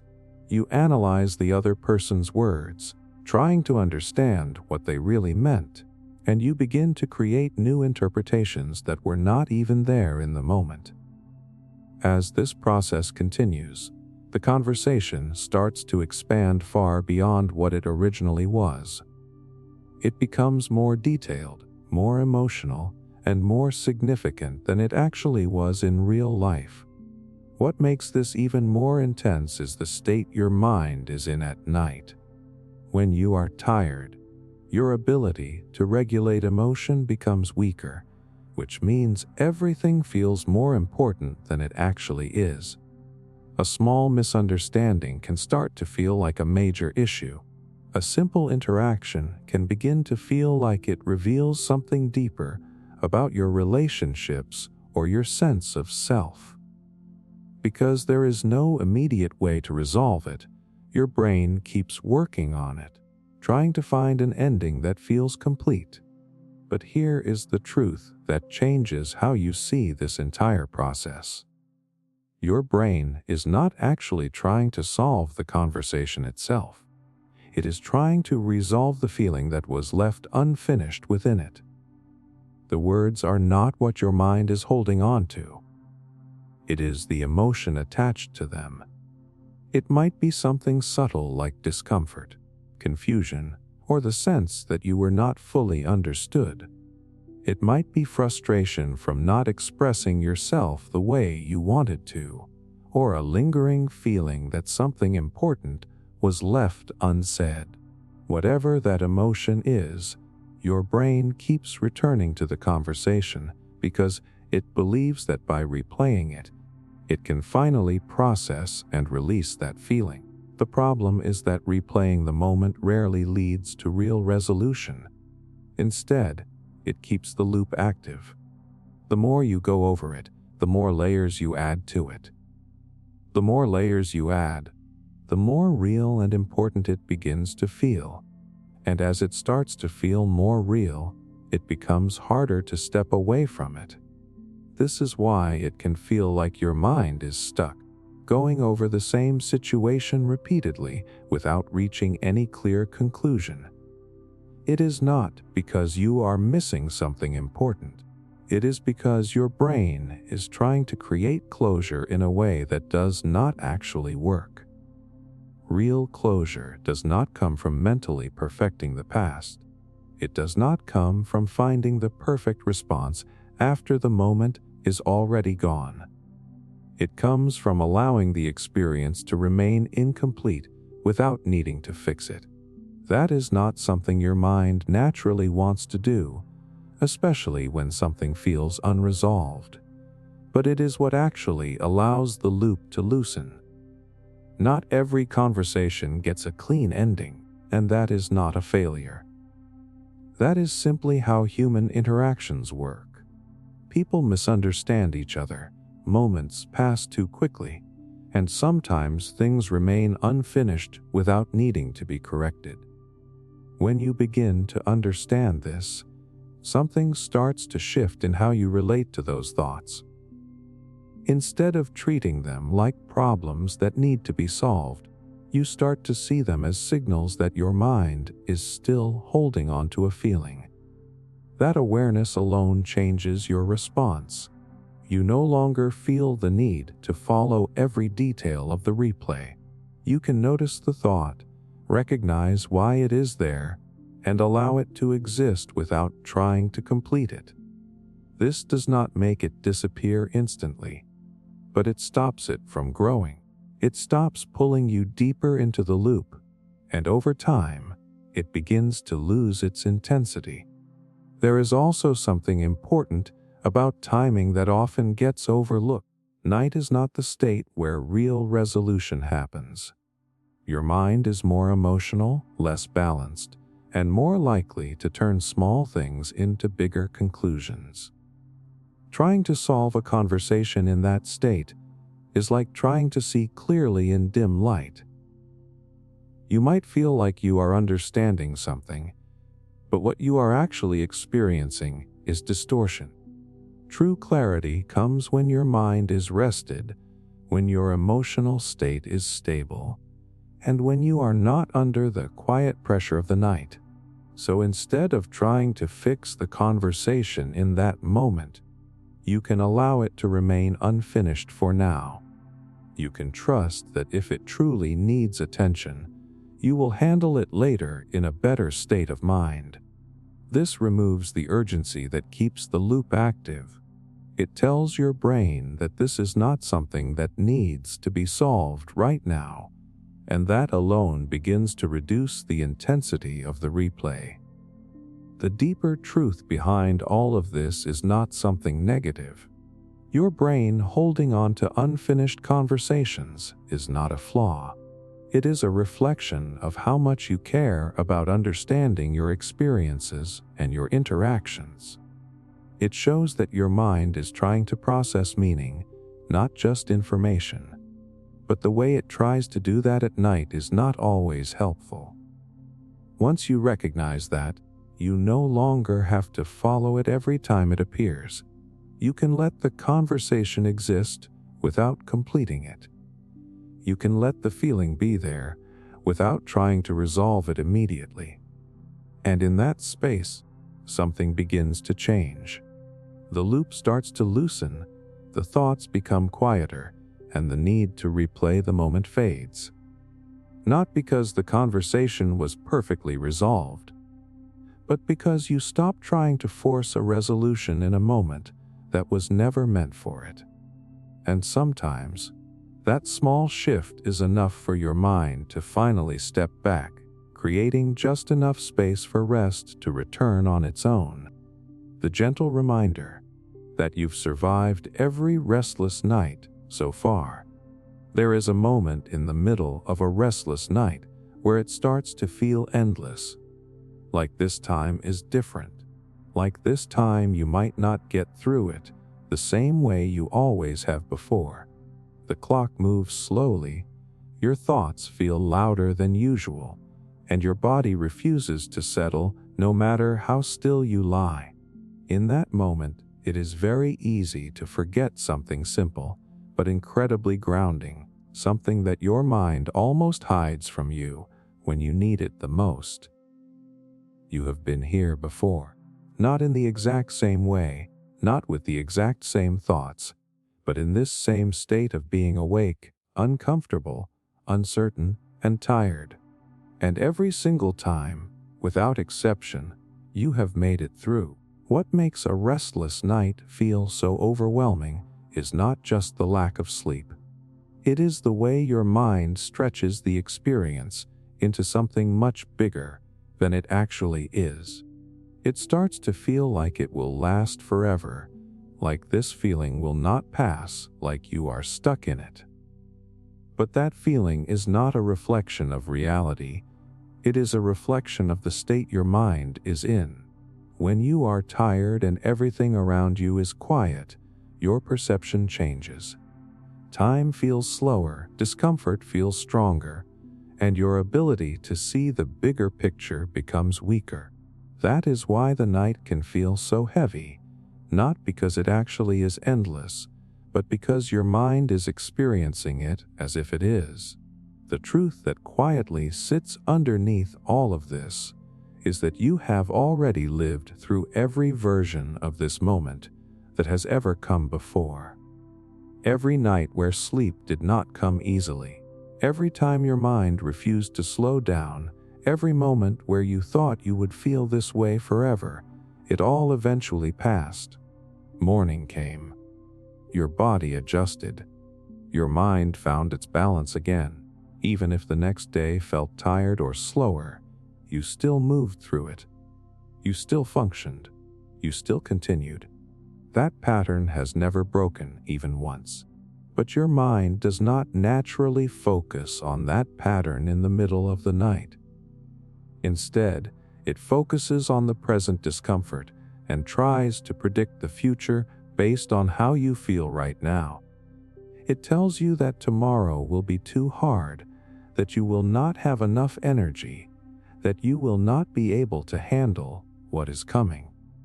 And because those thoughts are happening in a state where everything feels more intense, they feel believable. They feel like warnings rather than just thoughts. What is actually happening is much simpler. Your brain is trying to protect you by preparing for what it thinks might be difficult. It is overestimating the impact of this moment and underestimating your ability to handle it. It forgets the evidence of all the previous nights you have already survived. It ignores the fact that your body knows how to adapt, how to compensate, how to carry you through even when things are not perfect. That ability has always been there, even if you do not consciously notice it. There is something quietly reassuring about realizing that survival does not require perfection. You do not need to have a perfect night of sleep to get through the next day. You do not need everything to go exactly right for your body to function. Your system is built to handle variation. It is built to adjust when things are off, to recover when given the chance, and to keep moving forward even when you feel like you do not have enough energy. When you remember this in the middle of a restless night, something begins to shift.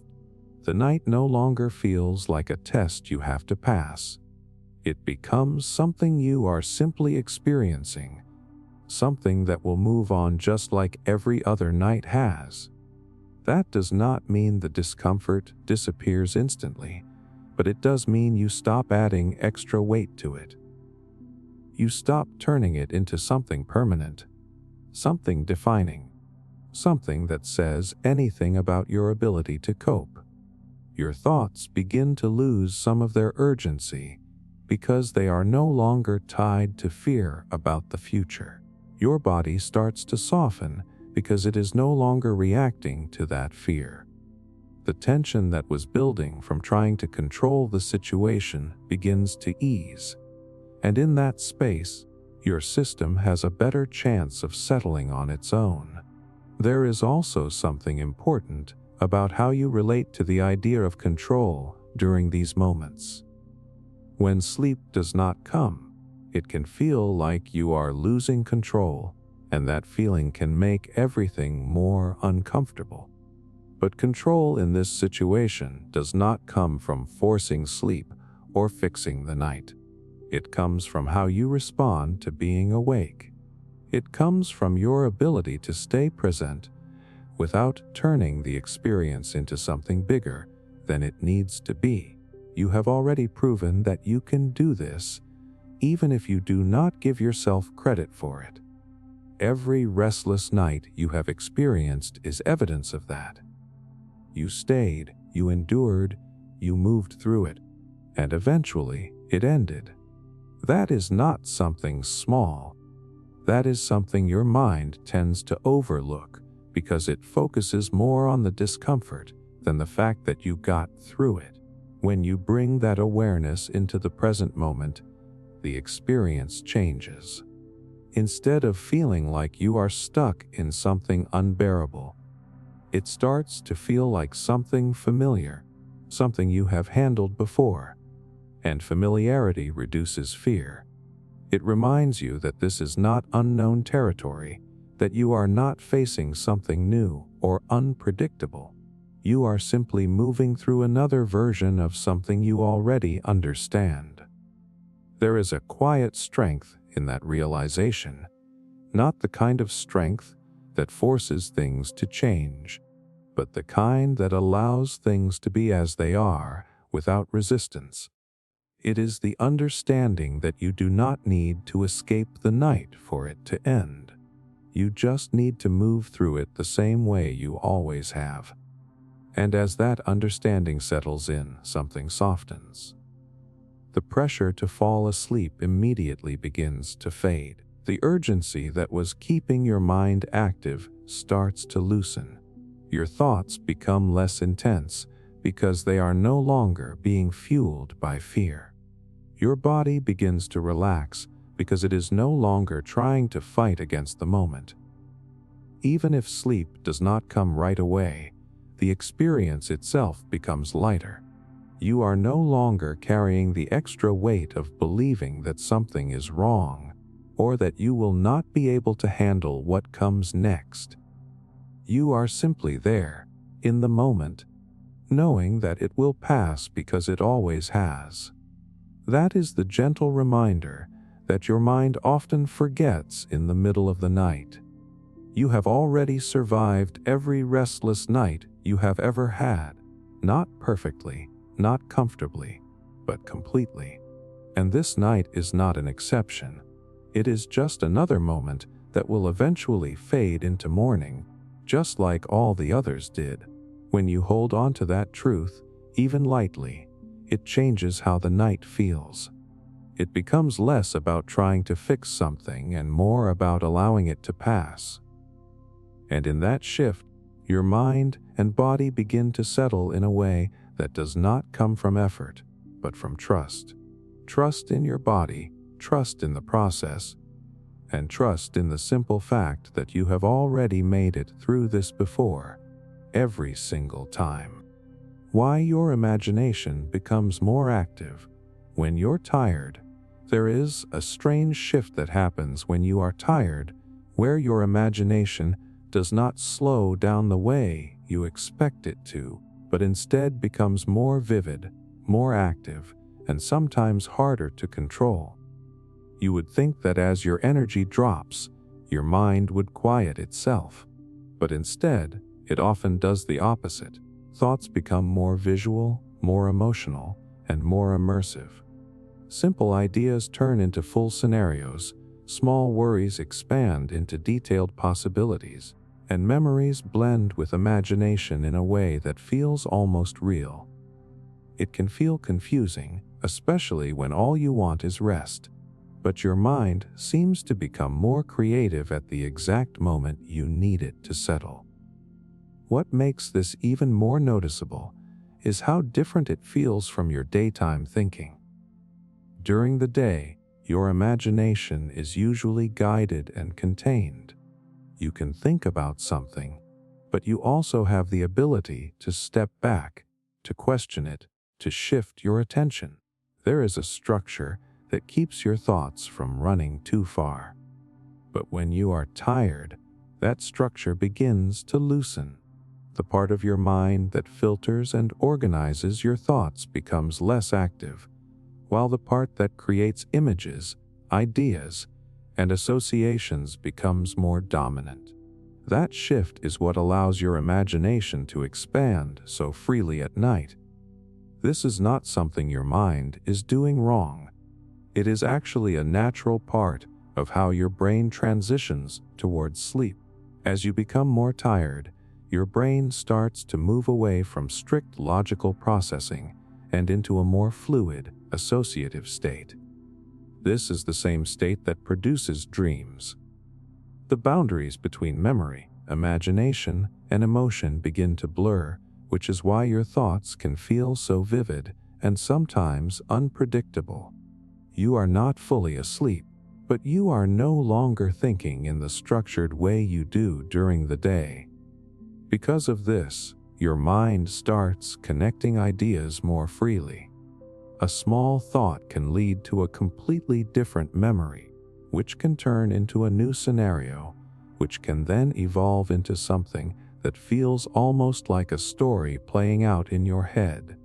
This is why your imagination can feel more active when you are tired. It is not that you are thinking more in a logical sense. It is that your thoughts are flowing in a less controlled, more creative way. At the same time, your emotional sensitivity is also higher when you are tired. This means that whatever you imagine carries more feeling with it. A neutral idea can suddenly feel important. A small worry can turn into something that feels urgent. Even positive or random thoughts can become more immersive because they are not being filtered in the same way. That emotional layer is what makes your imagination feel so powerful at night. It is not just images or ideas. It is images and ideas combined with feeling. This is also why your imagination can sometimes move toward things that are uncomfortable. Your brain is not trying to make you feel worse. It is simply following whatever emotional patterns are already present. If there is any stress, uncertainty, or unresolved feeling from the day, your imagination may build scenarios around it. It tries to explore it, to process it, to understand it, but because your logical filtering is reduced. Those scenarios can become exaggerated or unrealistic. The important thing to understand is that this state is temporary and specific to the moment you are in.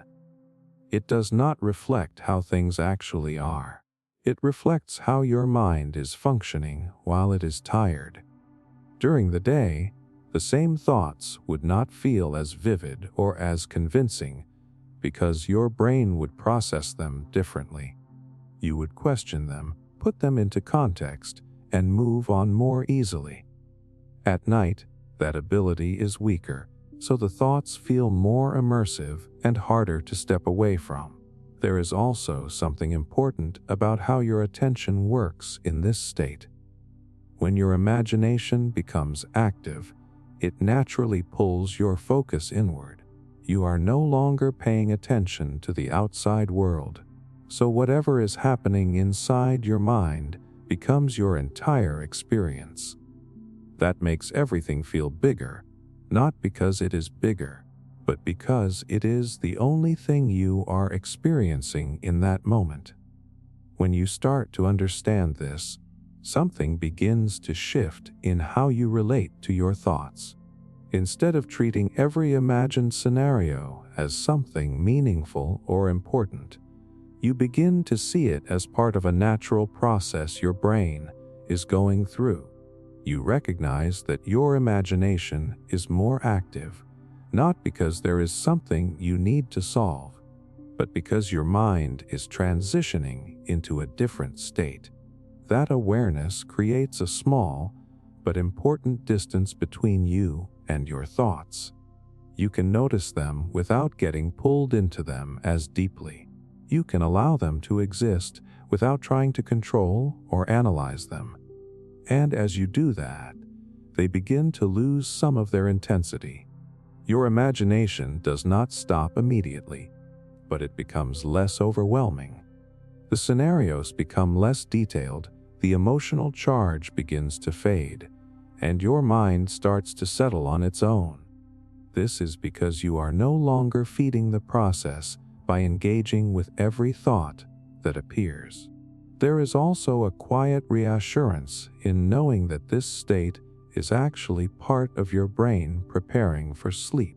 The same looseness in thinking that makes your imagination more active is also what allows you to drift into dreams. It is not something you need to fight against. It is something that will naturally resolve as your body continues to relax. When you stop resisting it, the experience changes. Instead of feeling like your mind is working against you, it starts to feel like something you can observe without reacting to. The thoughts come and go, the images shift, and gradually, without you forcing anything, your awareness begins to soften. That is when sleep becomes possible, not because you controlled your imagination, but because you allowed it to settle on its own. The more you trust that process, the less intense it feels.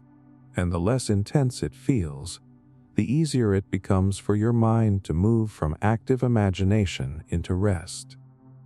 Because the truth is, your imagination does not become more active at night to keep you awake. It becomes more active because your mind is moving closer to the state where dreaming begins. And once you understand that, it no longer feels like something you need to stop. It becomes something you can let pass, knowing that it is simply part of your mind finding its way towards sleep. The quiet truth that even wakefulness can be peaceful, if you let it. There is a moment during a sleepless night when the struggle itself becomes more exhausting than the lack of sleep. It is not just that you are awake, it is that you do not want to be awake. That resistance builds quietly at first, then stronger with every passing minute. You check the time, you shift positions, you try to force your mind to slow down, and somewhere in that effort, wakefulness turns into something uncomfortable, something that feels like a problem that needs to be fixed. But what often goes unnoticed is that the discomfort is not coming only from being awake. It is coming from the constant effort to escape being awake. During the day, being awake is not something you question. It is natural, effortless, and neutral. You do not attach meaning to it. But at night, the same state begins to feel wrong simply because it is not what you expected. You expected sleep, and when sleep does not come, your mind labels wakefulness as something negative. That label changes your entire experience.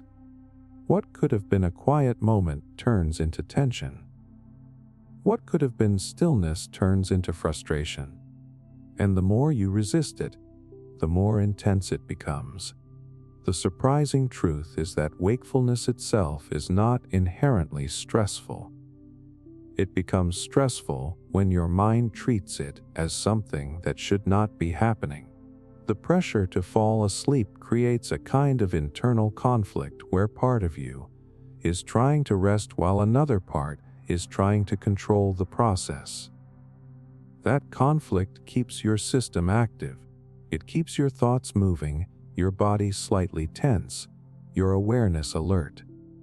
And in that state, sleep becomes even more difficult, not because you are doing something wrong, but because your mind is still engaged in trying to fix the situation.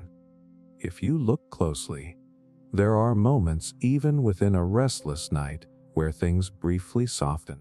Maybe it is a few seconds where your thoughts slow down, or a moment where your body feels a little heavier, a little more relaxed. Those moments are often overlooked because they are not what you are aiming for. You are focused on sleep, so anything that is not sleep feels incomplete. But those small moments are actually a glimpse of what happens when resistance drops, even slightly. What changes everything is not forcing sleep, but changing your relationship with being awake. Instead of treating it as something you need to escape, you begin to see it as something you can experience without judgment. That does not mean you suddenly enjoy being awake at night, but it does mean you stop fighting it. You allow the moment to exist as it is, without turning it into something bigger. When that shift happens, your body responds almost immediately. The tension that was built around trying to control sleep begins to release. Your breathing becomes more natural. Your muscles stop holding on to subtle stress. Your thoughts, while still present, lose some of their urgency because they are no longer being driven by frustration. The entire experience becomes quieter, not because everything has stopped, but because you have stopped reacting to it in the same way. There is something deeply calming about realizing that you do not have to solve the night for it to pass. You do not have to force your body into sleep. You do not have to chase rest. You can simply be where you are, even if that place is awake, and trust that your system knows how to move forward from there.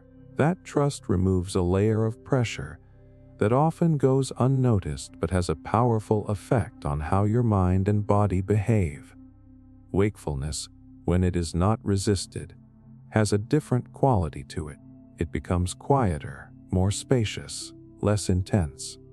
Your thoughts may still come and go, but they do not feel as overwhelming. Your body may still be awake, but it does not feel as tense. There is a kind of stillness that exists within wakefulness itself, but it is only noticeable when you are not actively trying to escape it. This does not mean that every moment suddenly feels peaceful.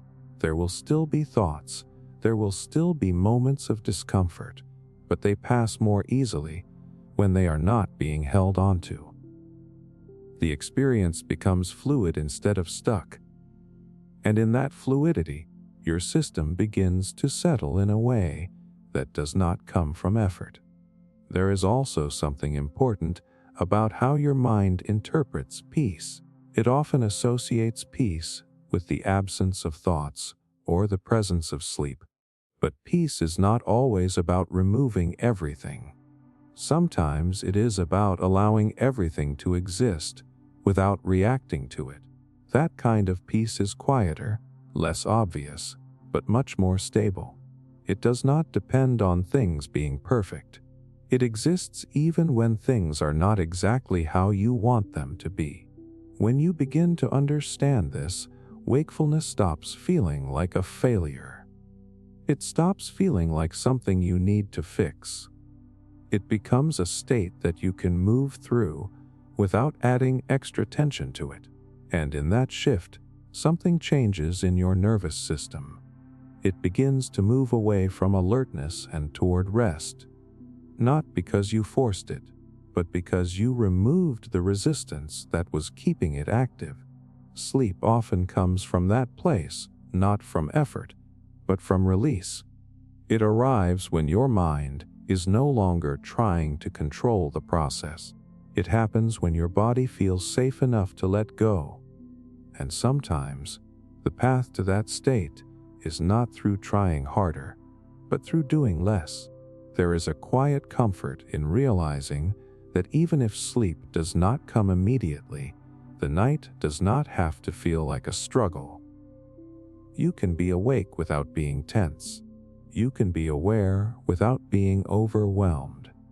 You can exist in that space without turning it into something negative. And that changes the entire experience of the night. Because the moment you stop fighting wakefulness is the moment it begins to lose its edge. It becomes softer, less defined, less urgent. Your mind slows, your body relaxes, and the space that once felt uncomfortable begins to feel different. Not necessarily perfect, but peaceful enough. And sometimes that is all your system needs. Not perfection, not complete silence. Just enough ease for everything inside you to begin letting go.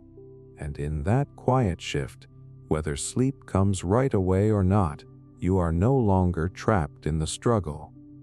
You are simply there, in a moment that is no longer working against you, and that alone is enough to change how the entire night feels.